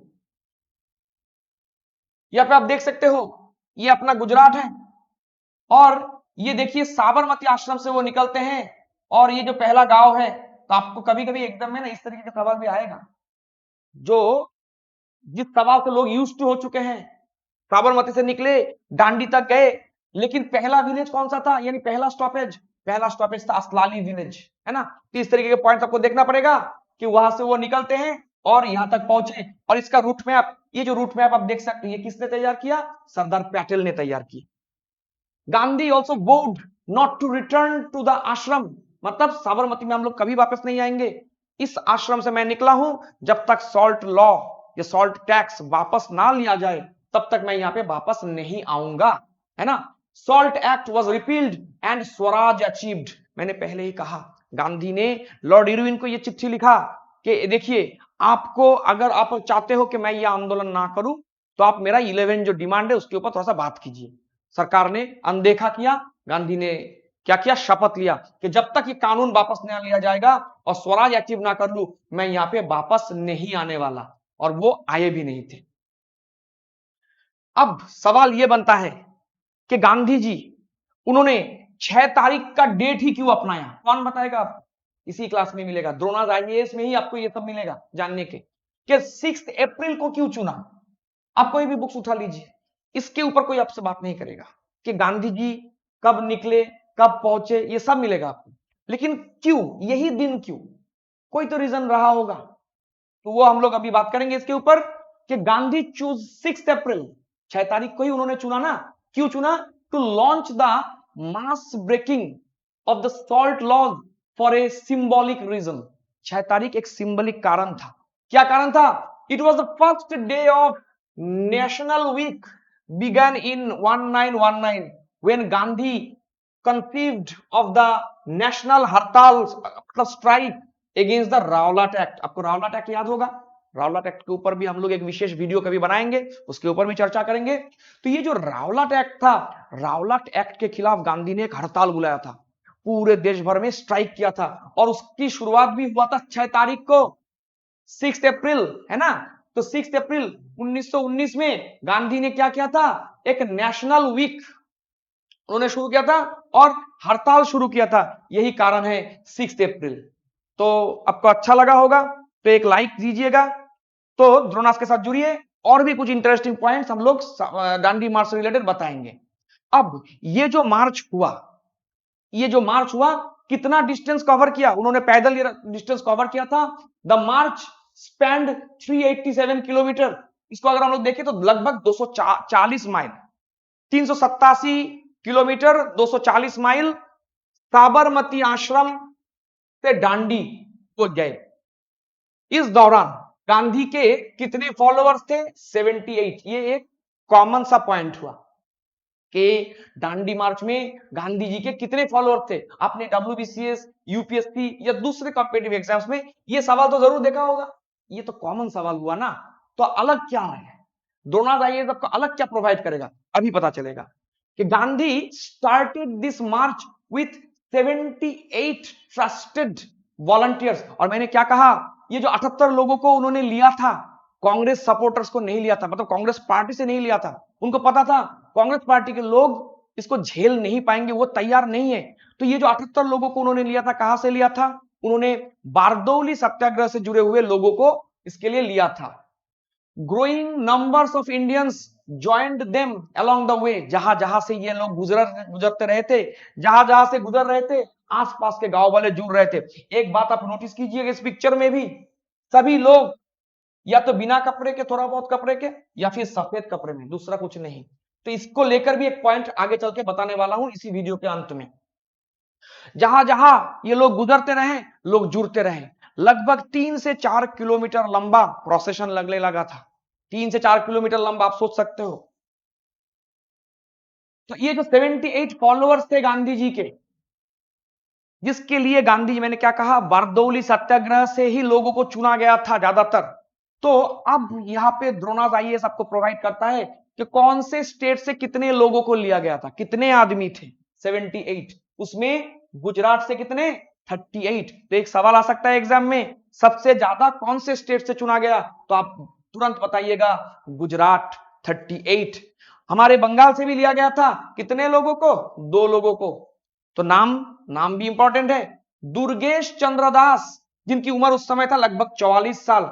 और एक बंदा था जो हमारे नॉर्थ बंगाल के दार्जिलिंग के ही थे, महावीर गिरी, सिर्फ 20 साल की उम्र में। तो आप सोच सकते हो एक यंग महावीर गिरी 20 साल का, वो भी इस महान मार्च के साथ जुड़े थे, है ना। फिर महाराष्ट्र से आप देख सकते हो 14, यूपी से 11, केरला से 5, पंजाब से 3, बिहार, कर्नाटका, सिंध, ओडिशा, मद्रास से 1। टोटल आप कैलकुलेट कीजिएगा, 78 ही निकलेगा। टोटल 78 लोगों को लिया था। ध्यान रखिएगा, ये लोग डायरेक्टली कांग्रेस सपोर्टर्स, मतलब कांग्रेस पार्टी मेंबर डायरेक्टली नहीं बोल सकते हम लोग इनको, है ना। ये सभी लोग ज्यादातर बारदौली सत्याग्रह से लोग जुड़े थे, और गांधी जी को पता था कांग्रेस वाले अभी इस आंदोलन के लिए तैयार नहीं है। It is estimated that time there were around 50,000 people who had participated in the assault. 78 लोगों को लेकर साथ में निकला ये शख्स। अब लगभग 50,000 लोग अपने साथ जुड़ चुके थे, और जहां जहां से गुजर रहे थे, सिर्फ चारों तरफ सफेद ही सफेद, सफेद ही सफेद। यानी एक नदी, एक नदी, मानो एक नदी चल रहा है जिसमें बर्फ ही बर्फ है ना। इसको लेकर आगे एक टर्म बताने वाला हूं। महात्मा गांधी चल रहे थे। The Salt March was also called the White Flowing River. सफेदी, सफेद ही सफेद, लोग सब चारों तरफ जितना दूर देखा जाए सिर्फ सफेद कपड़ा ही सफेद, सफेदी। तो इसीलिए दांडी मार्च को एक और नाम से बुलाया जाता है, दांडी मार्च। दांडी मार्च को एक और नाम से बुलाया जाता है व्हाइट फ्लोइंग रिवर। तो देखिएगा कितना अनकॉमन सा एक मतलब पॉइंट है।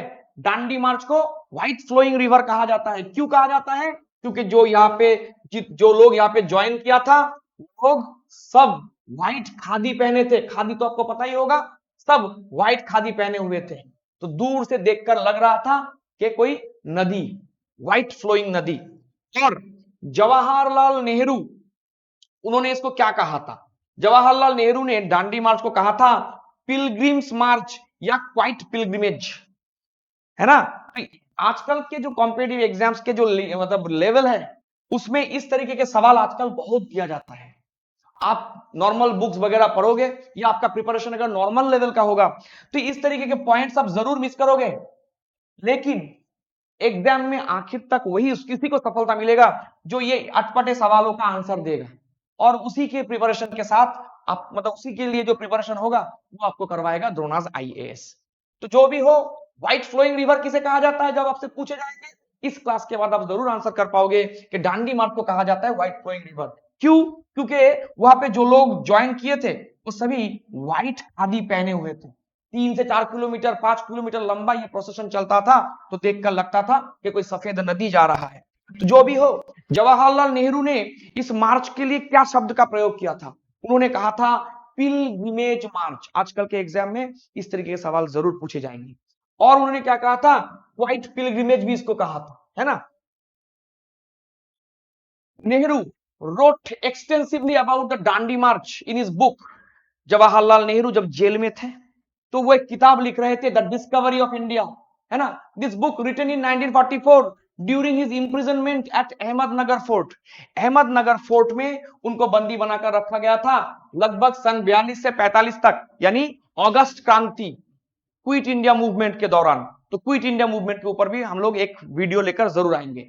इसी आंदोलन के दौरान जब उन्हें अहमदनगर फोर्ट में बंदी बनाया गया था, जेल में बैठकर चाचा नेहरू ने लिखा था द डिस्कवरी ऑफ इंडिया। और उस किताब में, उस किताब का जो पब्लिशन मतलब जो उसको पब्लिश किया गया था 1946 में, है ना। तो उस किताब में भी उन्होंने दांडी मार्च का जिक्र किया था। तो आपको यह सवाल भी पूछा जा सकता है कि जवाहरलाल नेहरू के किस किताब में जवाहरलाल नेहरू ने दांडी मार्च का जिक्र किया था? तो ये एक सवाल होता है आपके लिए। सुभाष चंद्र बोस सबको पता है, जिसे हम लोग नेताजी के नाम से जानते हैं। सुभाष चंद्र बोस ने दांडी मार्च को कंपेयर किया था Napoleon March two Edison return from Elba. Napoleon जब एल्बा में रिटर्न किए थे, जब वो रिटर्न किए थे एल्बा, वो जो जर्नी था, सुभाष चंद्र बोस ने दांडी मार्च को उसी के साथ कंपेयर किया। ये एक बहुत ही ज्यादा इंपॉर्टेंट सा एक पॉइंट बन जाता है, ठीक है। दांडी मार्च से रिलेटेड ये सब पॉइंट है। रेगुलर पॉइंट्स का जिक्र तो मैं नहीं करता, मतलब रेगुलर पॉइंट्स तो जरूर आपको एग्जाम में आपको अटेंड करना ही करना है, लेकिन इस तरीके के जो अटपटे पॉइंट्स हैं दांडी मार्च से रिलेटेड, सिर्फ इसी टॉपिक से रिलेटेड, आपको जो ये जो वीडियो है उसी के जरिए आपको पता चलेगा। लॉर्ड इरविन ने क्या किया, क्या कहा?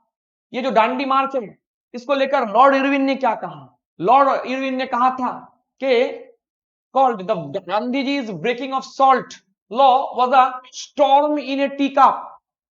लॉर्ड इरविन ने इसके लिए जो शब्द का प्रयोग किया था स्टॉर्म इन ए टीकप। तो इस तरीके के सवाल जरूर एग्जाम में आजकल पूछे जाते हैं। जो आपको करना है, ऑल इंडिया बेसिस किसी भी एग्जाम में बैठना है, प्रिपरेशन लेवल होना चाहिए इस लेवल का। आजकल का जो एग्जाम का जो पैटर्न हम लोग देख सकते हैं, इसी तरीके के पॉइंट्स के ऊपर दिया जाता है। Speaking about Dandi march, Motilal Nehru, Motilal Nehru ने क्या कहा? Like the historic march of Ramchandra to Lanka, the march of Gandhi will be memorable. जैसे रामचंद्र ने क्या किया था? लंका मार्च किया था, है ना, सीता जी को वापस लाने के लिए।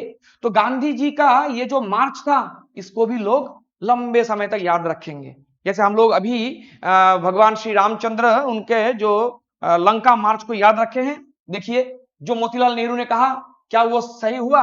जरूर सही हुआ। हम लोग अभी उसी को लेकर बात कर रहे हैं, दांडी मार्च को लेकर।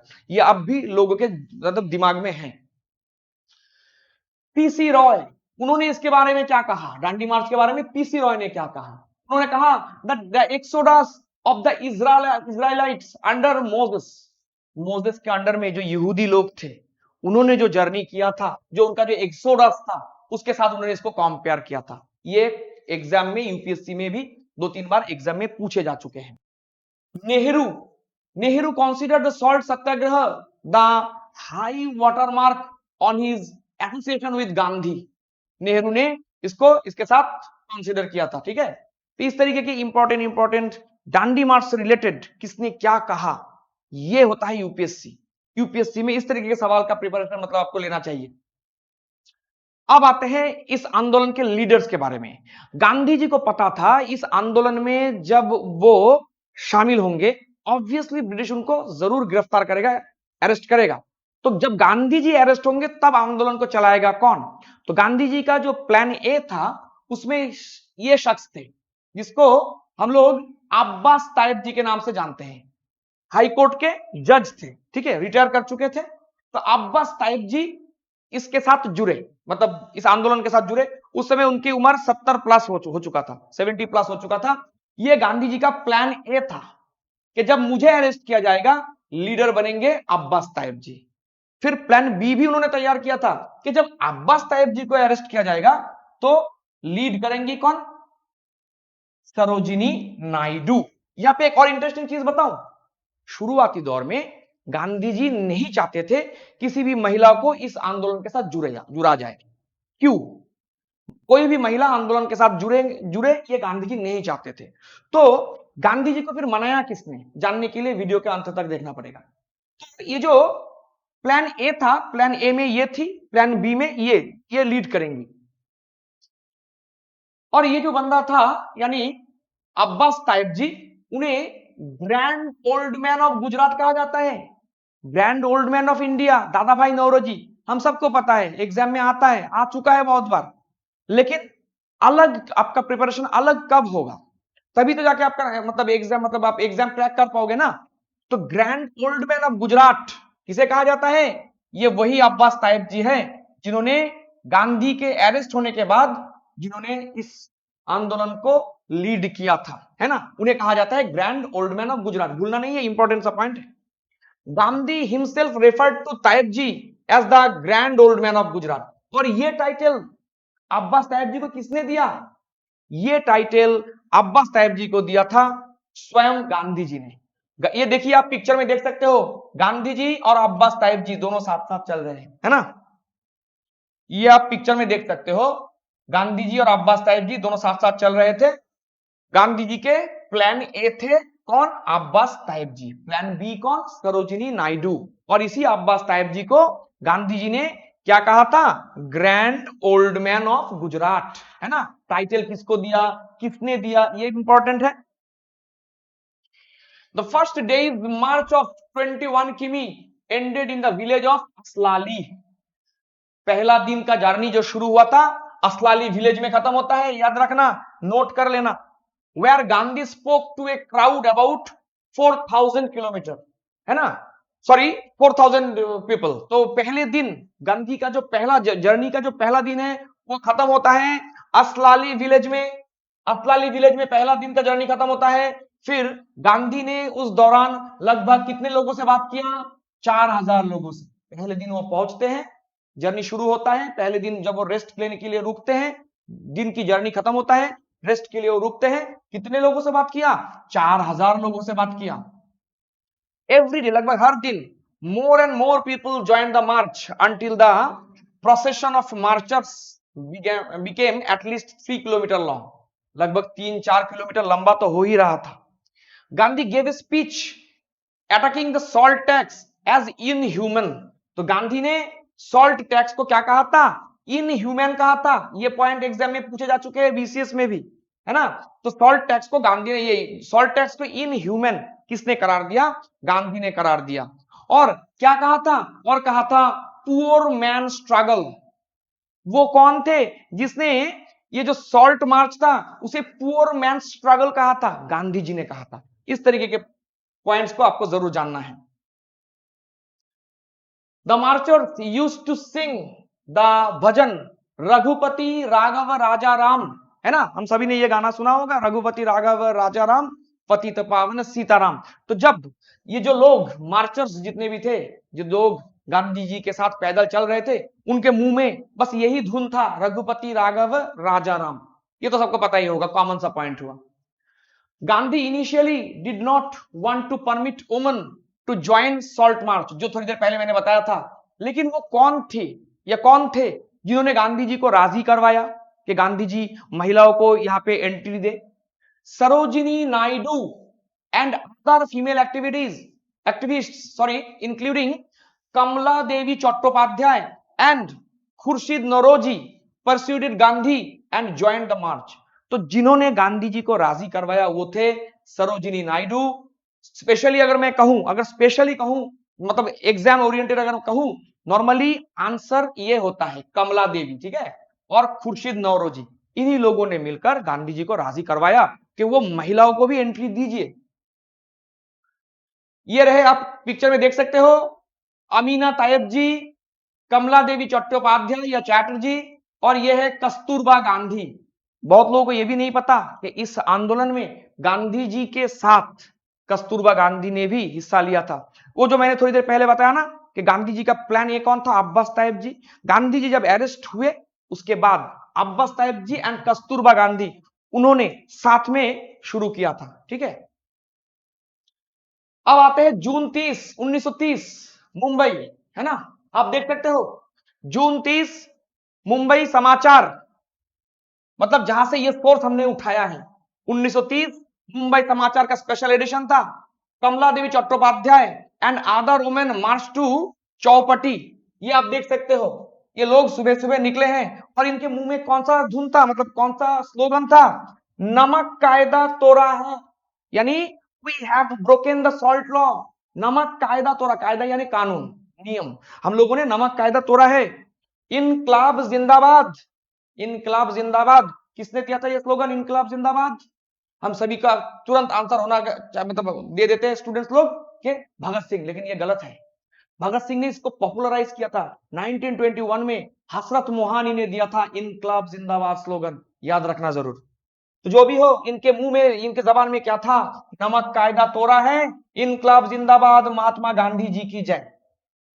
जो महिलाएं थी, इनके लीडर थे कमला देवी चट्टोपाध्याय, वो लोग चौपाटी की तरफ आगे बढ़ रहे थे। उनके हाथों में क्या था? स्टोव यानी चूल्हा था। ये लोग क्या कर रहे थे? पानी ले रहे थे और उसको इवेपोरेट करके वहां से समंदर से वो लोग नमक बनाने की कोशिश कर रहे थे और कानून को तोड़ने की कोशिश में थे। ये जो पिक्चर में आप देख सकते हो, अवंतिका बाई गोखले, अवंतिका बाई गोखले यानी जो कमला देवी चट्टोपाध्याय जिनके बारे में हम लोगों ने बताया, उनके एक क्लोज फ्रेंड है। उन्होंने भी एक मार्च ऑर्गेनाइज किया था, है ना, मुंबई के दादर में, दादर नाम तो सुना होगा, वहां पे। और वहां पे ये लोग सभी, आप देख सकते हो, इनके हाथों में घड़ा है, यानी पानी भरने के लिए, पानी भर के वहां से समंदर के पानी से ये नमक बनाएंगे। अपना देश अपना कानून, हम लोग कुछ भी करें, ब्रिटिश कौन होता है हमें रोकने वाला? ये था लोगों का मंशा। उषा मेहता, इस आंदोलन से जुड़ी हुई एक और महिला। ये तो उनकी बुढ़ापे की मतलब उनके ओल्ड एज की पिक्चर है। तो जो वो जब सिर्फ 10 साल की थी, वो इस आंदोलन से जुड़ी, है ना, गांधी जी के साथ कदम पे कदम मिलाकर उषा मेहता लंबे समय तक इस आंदोलन से जुड़ी हुई थी, है ना। तो हम लोगों ने कौन कौन सी महिलाओं का नाम यहाँ पे जाना? कमला देवी चैटर्जी, सरोजिनी नायडू, उषा मेहता, ऐसे बहुत सारी महिलाएं थी जिन्होंने इस आंदोलन को राह दिखाया, आंदोलन के साथ जुड़े, कदम से कदम मिलाकर गांधी जी के साथ चले। एक और महिला, रुक्मिणी लक्ष्मीपति, रुक्मिणी लक्ष्मीपति। अब बहुत इंपॉर्टेंट महिला है, तो इसीलिए इनके लिए मैंने 4-5 लाइन लिखा है, थोड़ा सा ध्यान से देखिएगा, शायद दूसरे एग्जाम में या इसी यूपीएससी एग्जाम में आपको काम आए। लेकिन रुक्मिणी लक्ष्मीपति एक इंपॉर्टेंट सा पर्सनैलिटीज है, इस थोड़ा सा जानिए। First female prisoner in the salt satyagraha.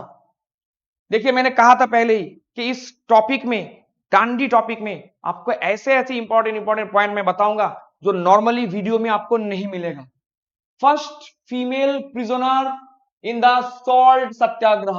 सॉल्ट सत्याग्रह में जो अरेस्ट होने वाली महिला थी, उसमें ये पहली महिला थी, रुक्मिणी लक्ष्मीपति। यहाँ पे एक बात बता दूं, किसी किसी जगह पे हमें ऑप्शन में हमें सरोजिनी नायडू मिल सकता है, ठीक है। तो थोड़ा सा वहां पे थोड़ा सा ध्यान दीजिएगा। Salt satyagraha in Vedaranyam 1920 in 1923 she joined the Congress. 1923 में वो कांग्रेस के साथ जुड़ी थी, है ना। उन्होंने वेदारण्यम, साउथ में, दक्षिण भारत में वेदारण्यम में जो सॉल्ट सत्याग्रह हुआ था उसमें उन्होंने लीड किया था। उस दौरान वो पकड़ी गई थी और पहली महिला जिसको अरेस्ट किया गया था। रुक्मिणी लक्ष्मीपति के बारे में 2-3 पॉइंट और बता दूं। Rukmini Lakshmipathi was secretary of Madras branch the Bharat Shri Mahamandal. आजकल के एग्जाम्स में इस तरीके के ऑर्गेनाइजेशन जरूर पूछे जाते हैं कि किसने बनाया, कब बनाया। तो ये जो भारत स्त्री महामंडल नाम का ऑर्गेनाइजेशन था, उसके मैड्रास ब्रांच के सेक्रेटरी के रूप में रुक्मिणी लक्ष्मीपति को अपॉइंट किया गया था। भारत स्त्री महामंडल किसने बनाया था? सरला देवी Chaudhurani.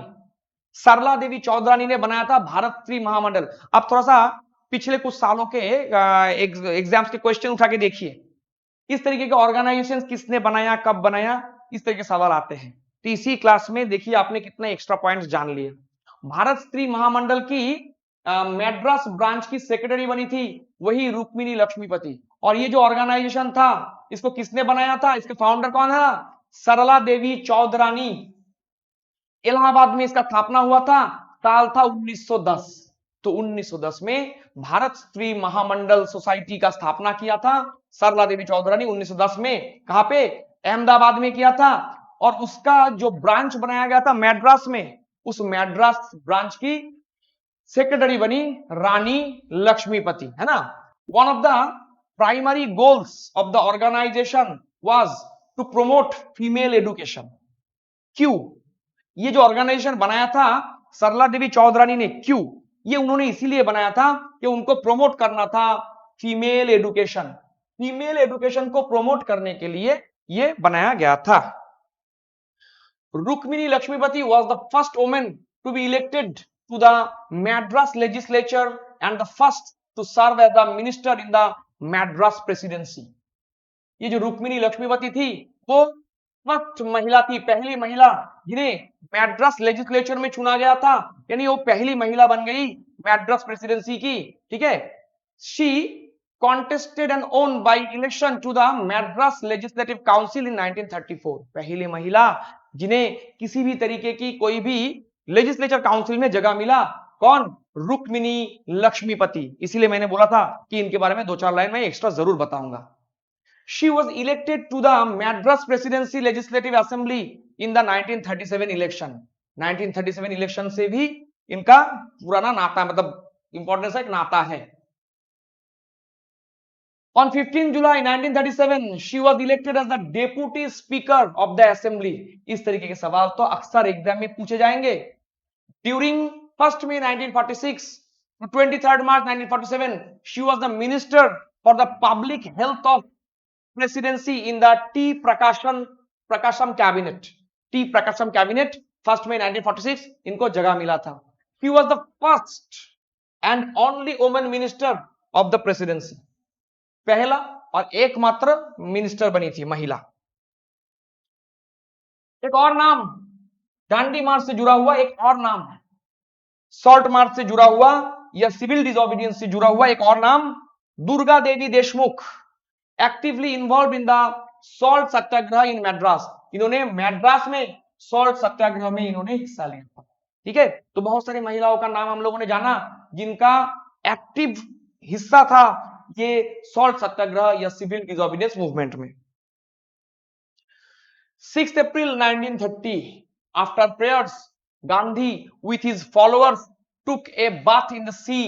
then at 8:30 AM he defied the salt law by picking up a lump of salt। हम लोगों ने ये पहले ही बताया है कि 6 तारीख 1930 सुबह का लगभग 6 बजा वो नहा धोए, मस्त नहा धोए, और फिर 8:30 बजे उन्होंने नमक कानून को तोड़ा था। और सरोजिनी नायडू ने उस दौरान क्या चिल्लाया था? क्योंकि उस दौरान वहां पे देश विदेश की महिलाएं, मतलब सॉरी रिपोर्टर्स थे, प्रेस था, सबके सामने सरोजिनी नायडू ने चिल्लाया था लॉ ब्रेकर, है ना। किसने चिल्लाया था law breaker? Sarojini Naidu. Many satyagrahis were brutally beaten to the death by the police। Police ने छोड़ा नहीं, पुलिस ने बहुत अत्याचार किया, क्योंकि शुरू शुरू में तो पुलिस को लगा कि कुछ नहीं होगा, लेकिन धीरे धीरे धीरे धीरे इसका असर बढ़ने लगा, देशी विदेशी मीडिया इसको कवर करने लगी, पूरे वर्ल्ड में फैलने लगा था, है ना। तो पुलिस का अत्याचार शुरू होता है and the incident received world wide publicity to the report of American journalist Webb Miller. नाम याद रखना, वेब मिलर, वेब मिलर नाम जरूर याद रखना। इसको थॉरोली जिसने कवर किया था, जिसके साथ जुड़ा होता है, मतलब एग्जाम के लिहाज से देखे तो वेब मिलर, है ना। वेब मिलर के बारे में थोड़ा सा बता दूं, आप यहाँ पे पिक्चर देख सकते हो, जिनकी मृत्यु हुआ था 7 मई 1940 में। वेब मिलर की मृत्यु कोई नॉर्मल मामूली मृत्यु नहीं था। Webb Miller dies in London accident, है ना।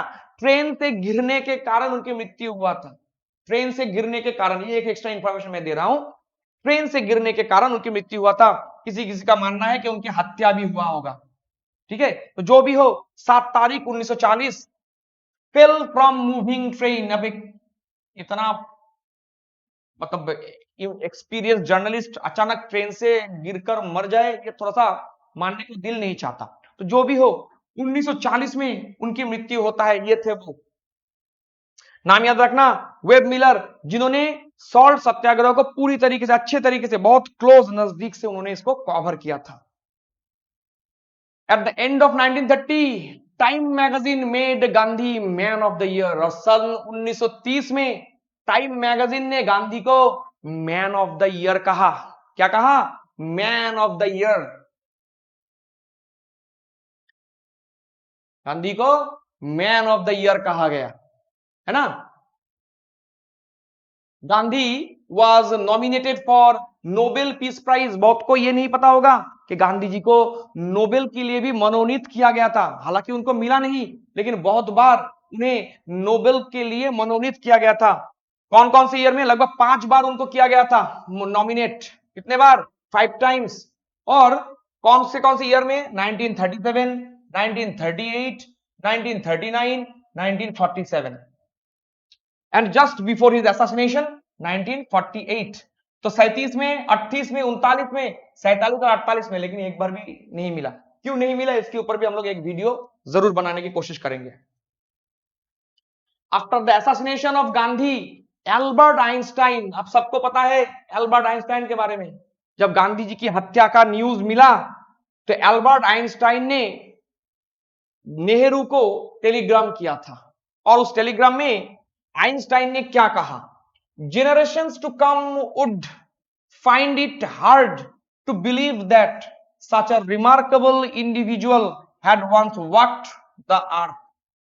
अगले मैं तो उसको थोड़ा सा अगर आसान करके बताऊं कि जो जनरेशंस होंगे, आने वाले जनरेशंस, उनको ये मानने में बहुत मुश्किल होगा कि इस तरीके का एक इंसान जो नंगे पैर चलता था, इतना सादा जीवन जीता था, इस तरीके का भी एक इंसान आया था और ऐसे चलता था और ऐसे इतना कुछ मतलब किया था, इतना प्रभावशाली एक इंसान आया था, लेकिन इसका रहन सहन इतना आसान था, ये आने वाले पीढ़ी को मानने को थोड़ा सा मतलब वो डाइजेस्ट इसको नहीं कर पाएंगे।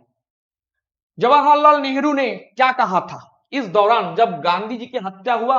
तो जवाहरलाल नेहरू ने इस बारे में क्या कहा था? नेहरू ने कहा था, the light has gone out of our lives, हमारे जीवन से रोशनी चला गया है। इस तरीके के लाइन एग्जाम में पूछे जाते हैं आजकल, ये कोटेशन उठा के दिए जाएंगे, आपको बोलना है, मतलब बोला जाएगा किसने बोला, ठीक है। हैं कुछ स्पेशल फैक्ट्स। अब मतलब 2020 मोड में हम लोग आते हैं, बहुत सारी कहानी बताया, बहुत सारे फैक्ट्स बताया।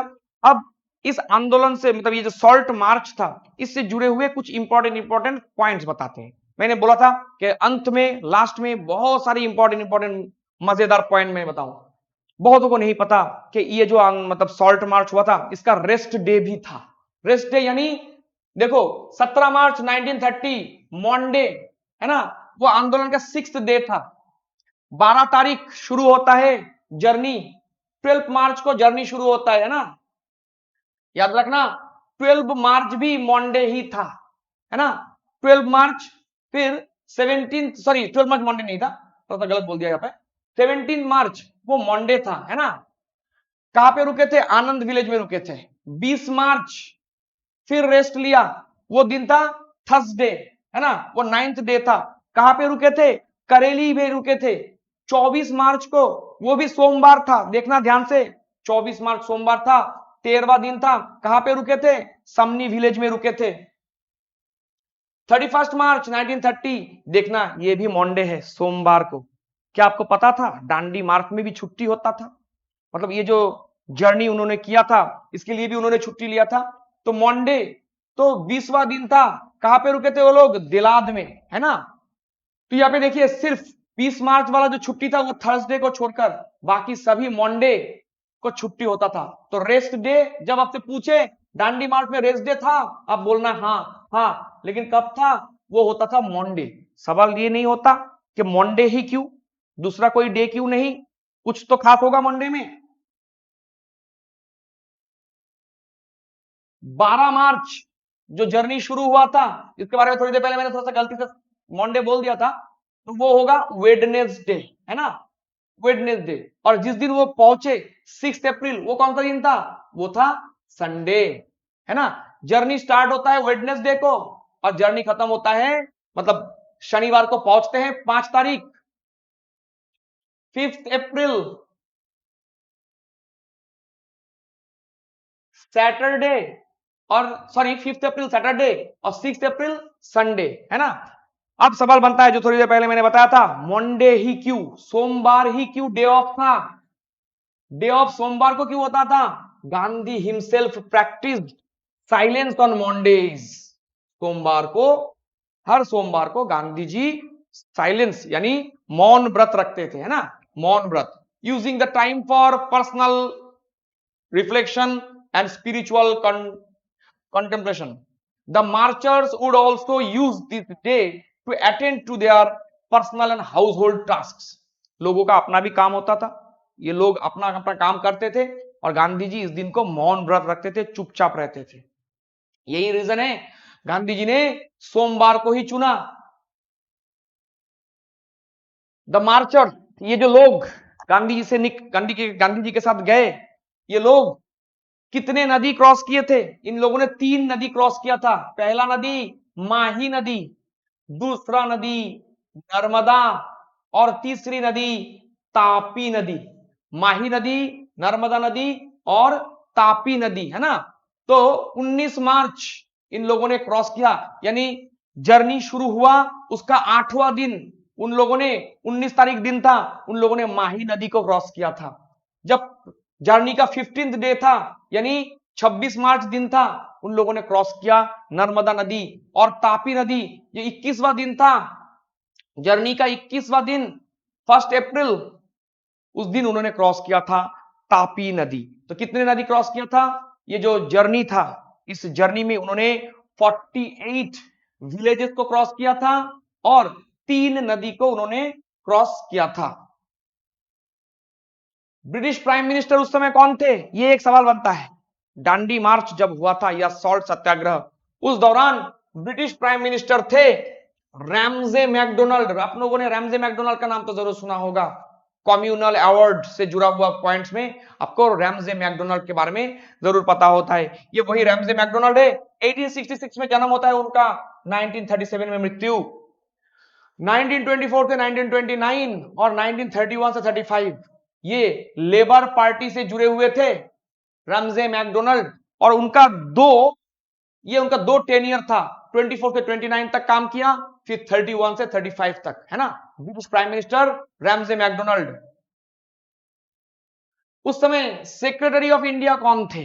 1929 से लेकर 1931 तक सेक्रेटरी कौन थे? वो शख्स ये थे, नाम था विलियम वेजवुड बेन।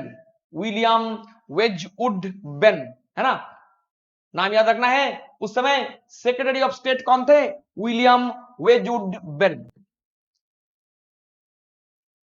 फिर 5 तारीख 1930 12:45 को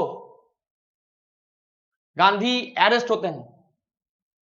Gandhi was arrested on 5th of May 1930 at 12:45 AM, नहीं होगा ये PM होगा, 12:45 PM।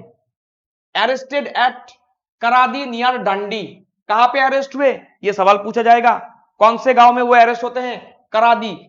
वल्लभ भाई पटेल कहां पे अरेस्ट हुए? वो रस विलेज में अरेस्ट हुए। गांधी अरेस्ट हुए कहां पे? करादी विलेज में, है ना। ये आप देख सकते हो, गांधी जेल से निकल रहे थे, बाद में निकले दांडी में, for violating the salt law and without trial was imprisoned. और उन्हें 26 जनवरी को छोड़ा गया था 1931 अनकंडीशनली। क्यों? उसके ऊपर भी एक कहानी हम लोग बताएंगे। ये वो कौन सा सिचुएशन था कि ब्रिटिश गांधी को छोड़ दिया। राउंड टेबल कॉन्फ्रेंस के ऊपर जिसने थोड़ा बहुत पढ़ाई किया वो बता सकते हैं कि इस दौरान गांधी को क्यों छोड़ा गया था। After Gandhi's arrest at Karadi, Abbas ताइब ji, और उसने क्या किया था? उसने लीड किया था, टारगेट क्या था? धरसना सॉल्ट सत्याग्रह, सॉल्ट वर्क।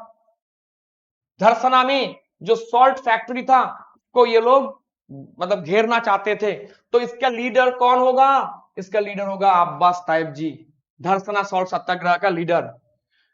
7 मई 1930 अब्बास ताइब जी ने धरसना सॉल्ट सत्याग्रह को लीड किया था, शुरू किया था। लेकिन इससे पहले अच्छा यहाँ पे एक बात बता दूं कि अब्बास ताइब जी के साथ गांधी जी की वाइफ कस्तूरबा भी थी।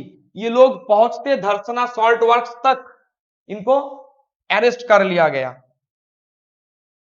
अब्बास ताइब जी अरेस्ट हो गए थे कस्तूरबा गांधी के साथ, और उन्हें लगभग 3 महीने का जेल हुआ था, है ना। वो लोग इससे पहले के धरसना सॉल्ट वर्क्स तक पहुंचे, अरेस्ट हो जाते हैं। 12 मई 1930 को वो लोग अरेस्ट हो जाते हैं। After their arrest the agitation continued under the leadership of Sarojini Naidu. जैसे मैंने पहले कहा, plan A Abbas ताइब ji, plan B Sarojini Naidu. Abbas ताइब ji 12 मई को गिरफ्तार होते हैं, तो फिर सरोजिनी नायडू ने लीड किया। साथ दिया किसने? साथ दिया मौलाना अबुल कलाम आजाद ने साथ दिया।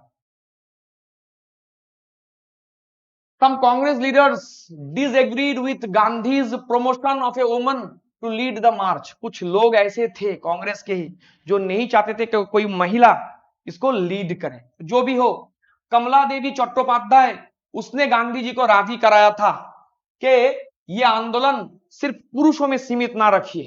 गांधी जी चाहते थे महिला इस आंदोलन से दूर रहे। क्यों? क्योंकि पुलिस अत्याचार करेगा, लाठीचार्ज होगा, ये होगा, वो होगा।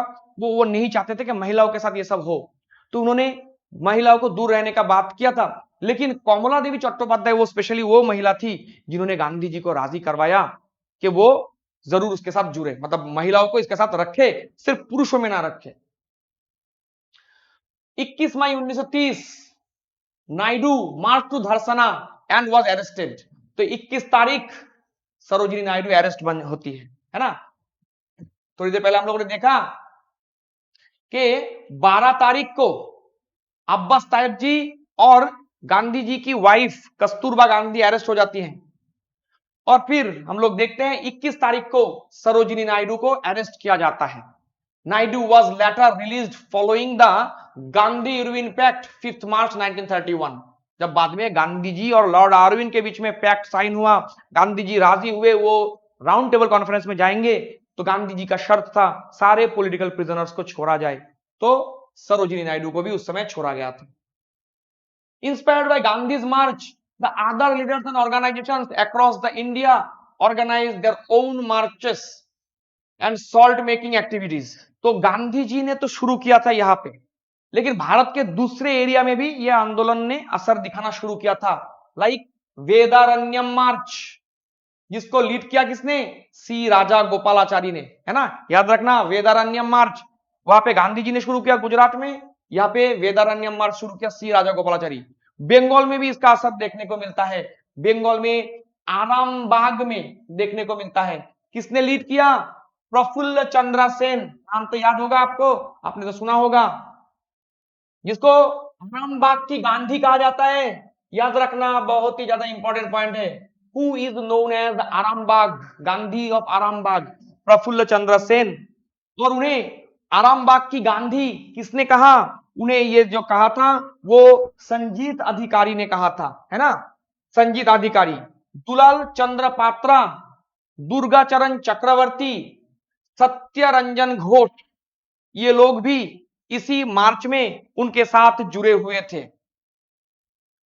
फिर मालाबार मार्च भी हम लोगों को देखने को मिलता है, जैसे आरामबाग में हुआ, ठीक वैसे मालाबार मार्च, वहां पे किसने लीड किया? के कलप्पन ने किया था। पेशावर में किसने लीड किया? पेशावर में लीड किया था खान अब्दुल गफ्फर खान। हम सभी ने खान अब्दुल गफ्फर खान के बारे में सुना होगा। ओडिशा में किसने लीड किया? ओडिशा में लीड किया गोपा बंधु चौधरी। आप यहाँ पे पिक्चर देख सकते हो गोपा बंधु चौधरी का, इन्होंने ओडिशा में लीड किया। आप देख सकते हो यह है ओडिशा, यह है अपना ओडिशा। यहां पे जिन्होंने लीड किया वो थे गोपा बंधु चौधरी।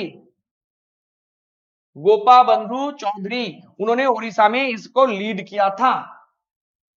9 अप्रैल उत्कल दीपिका नाम के पेपर में रिपोर्ट किया गया था कि गोपा बंधु चौधरी को अरेस्ट कर लिया गया है।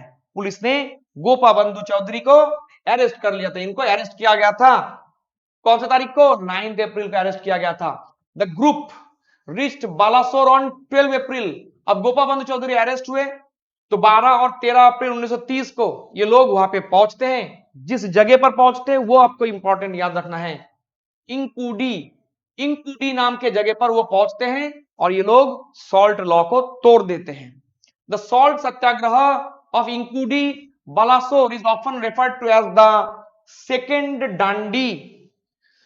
तो इंकुडी में इन्होंने जो काम किया था, कांड किया था, उसे कहते हैं सेकेंड डांडी और डांडी ऑफ ओडिशा। मैंने कहा था बहुत सारे इंपॉर्टेंट पॉइंट डांडी मार्च से जुड़ा हुआ जो आपको कहीं नहीं मिलेगा, बस इसी पेज में मिलेगा। तो आप देखिएगा इसे कहते हैं सेकेंड डांडी और डांडी ऑफ ओडिशा। आपसे एग्जाम में पूछा जाएगा डांडी या सेकेंड डांडी किसे कहते हैं या ओडिशा का डांडी किसे कहते हैं, कौन से प्लेस को कहते हैं? इंकुडी को कहा जाता है ना।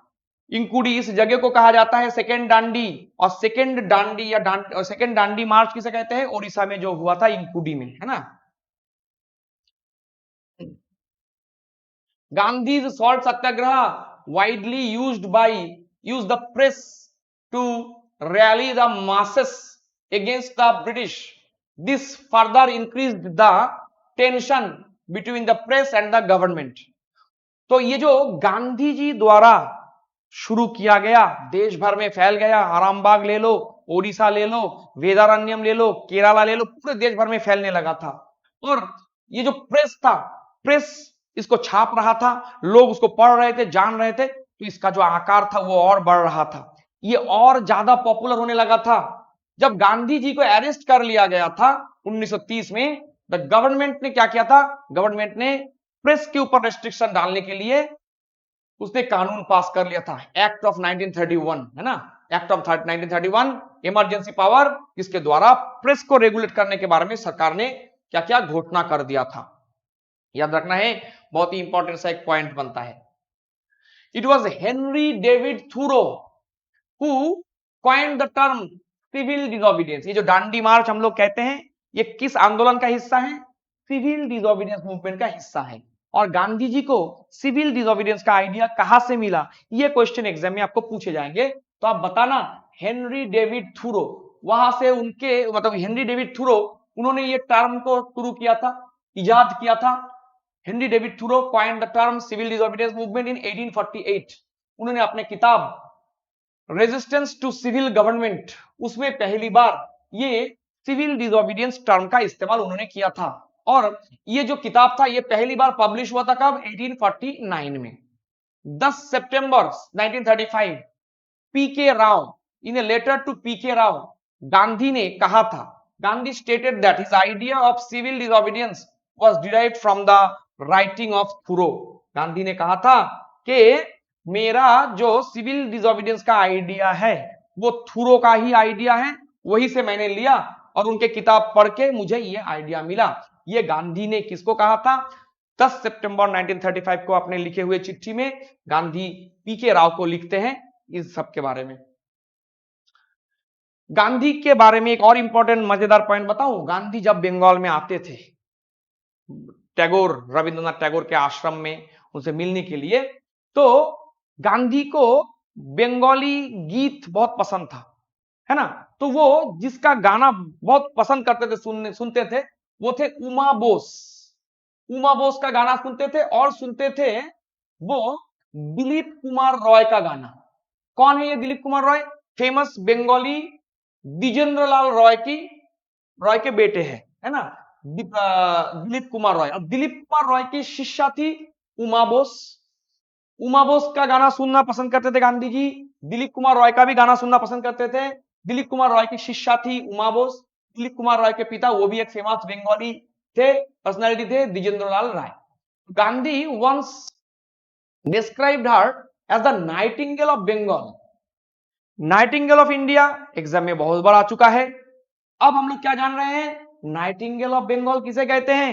सन 1937 में गांधी ने उमा बोस को कहा था नाइटिंगेल ऑफ बंगाल। ये एक नया पॉइंट आज आप लोगों ने जाना होगा जरूर, तो नोट कीजिएगा अगर आपको लगे कि बहुत इंपॉर्टेंट पॉइंट है। गांधी जी ने सरोजिनी नायडू को कहा था नाइटिंगेल ऑफ इंडिया, ये भी याद रखे। क्या हम लोगों ने जाना नाइटिंगेल ऑफ बंगाल कौन, उमा बोस, गांधी जी ने कहा। और नाइटिंगेल ऑफ इंडिया किसको कहते हैं, सरोजिनी नायडू को। ये टाइटल भी स्वयं गांधी जी ने दिया था। ये टाइटल भी गांधी जी ने दिया था सरोजिनी नायडू को, नाइटिंगेल ऑफ इंडिया। और उमा बोस को भी गांधी जी ने कहा था नाइटिंगेल ऑफ बंगाल। उनका गाना का जो मतलब गला था उसी के लिए उन्होंने ये दिया था। जो भी हो, this nickname was given to her due to her lyrical and evocative poetry. जो भी हो, अब हम लोगों ने डांडी से रिलेटेड बहुत सारे पॉइंट्स जान लिया।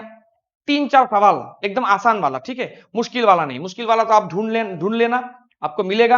आप गूगल करिए या कोई भी मतलब इंटरनेट में सर्च कीजिए, आपको बहुत सारे डांडी से रिलेटेड सवाल मिलेगा। और आई एम श्योर आज आपने जो ये जो पूरा वीडियो देखा, आपको बहुत सारा पॉइंट डांडी रिलेटेड आपको जानने को मिला होगा जो आपके लिए बिल्कुल भी नया था। तो 1-2 सवाल देख लेते हैं, लेकिन एकदम आसान वाला, आप ही इसका आंसर कर रहे हैं।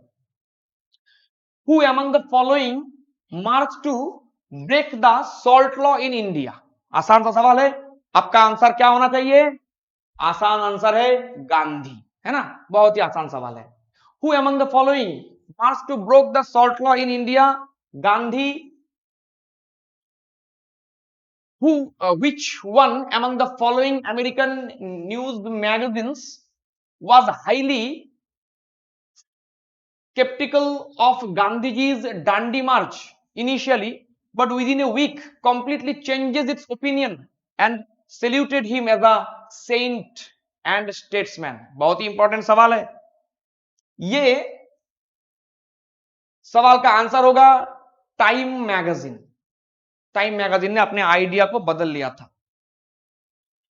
Which incident known as second Dandi march? थोड़ी देर पहले हम लोगों ने जिक्र किया था, सेकेंड डांडी मार्च किसे कहते हैं, इंकूडी मार्च को, है ना, जिसका ताल्लुक कहां से होगा, ओडिशा से है।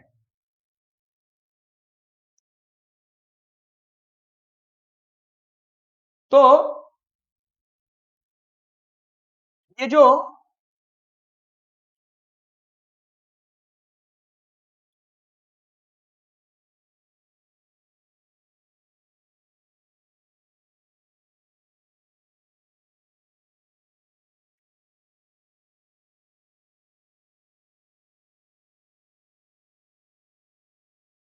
तो जो भी हो, ये जो हम लोगों ने अभी जाना डांडी मार्च से जुड़ा हुआ, ये जितने भी पॉइंट्स हम लोगों ने यहाँ पे जाना, मैं आशा करता हूं आप सबको बहुत अच्छा लगा होगा और बहुत कुछ नया जानने को मिला। डांडी से रिलेटेड देखिए हम लोगों ने कितने समय तक डिस्कशन किया, और डांडी से जुड़ा हुआ जितने भी फेमस पर्सनैलिटीज है उनके बारे में भी जाना। ये वीडियो अगर आपको अच्छा लगा हो तो जरूर इस वीडियो को थोड़ा सा लाइक कीजिएगा, शेयर कीजिएगा, और द्रोणाज आईएएस के साथ आप जुड़िए, तो आपका प्रिपरेशन जो हम लोग एक साथ करने वाले हैं तो बिल्कुल अच्छा होगा, इसकी गारंटी हम लोग लेते हैं। धन्यवाद।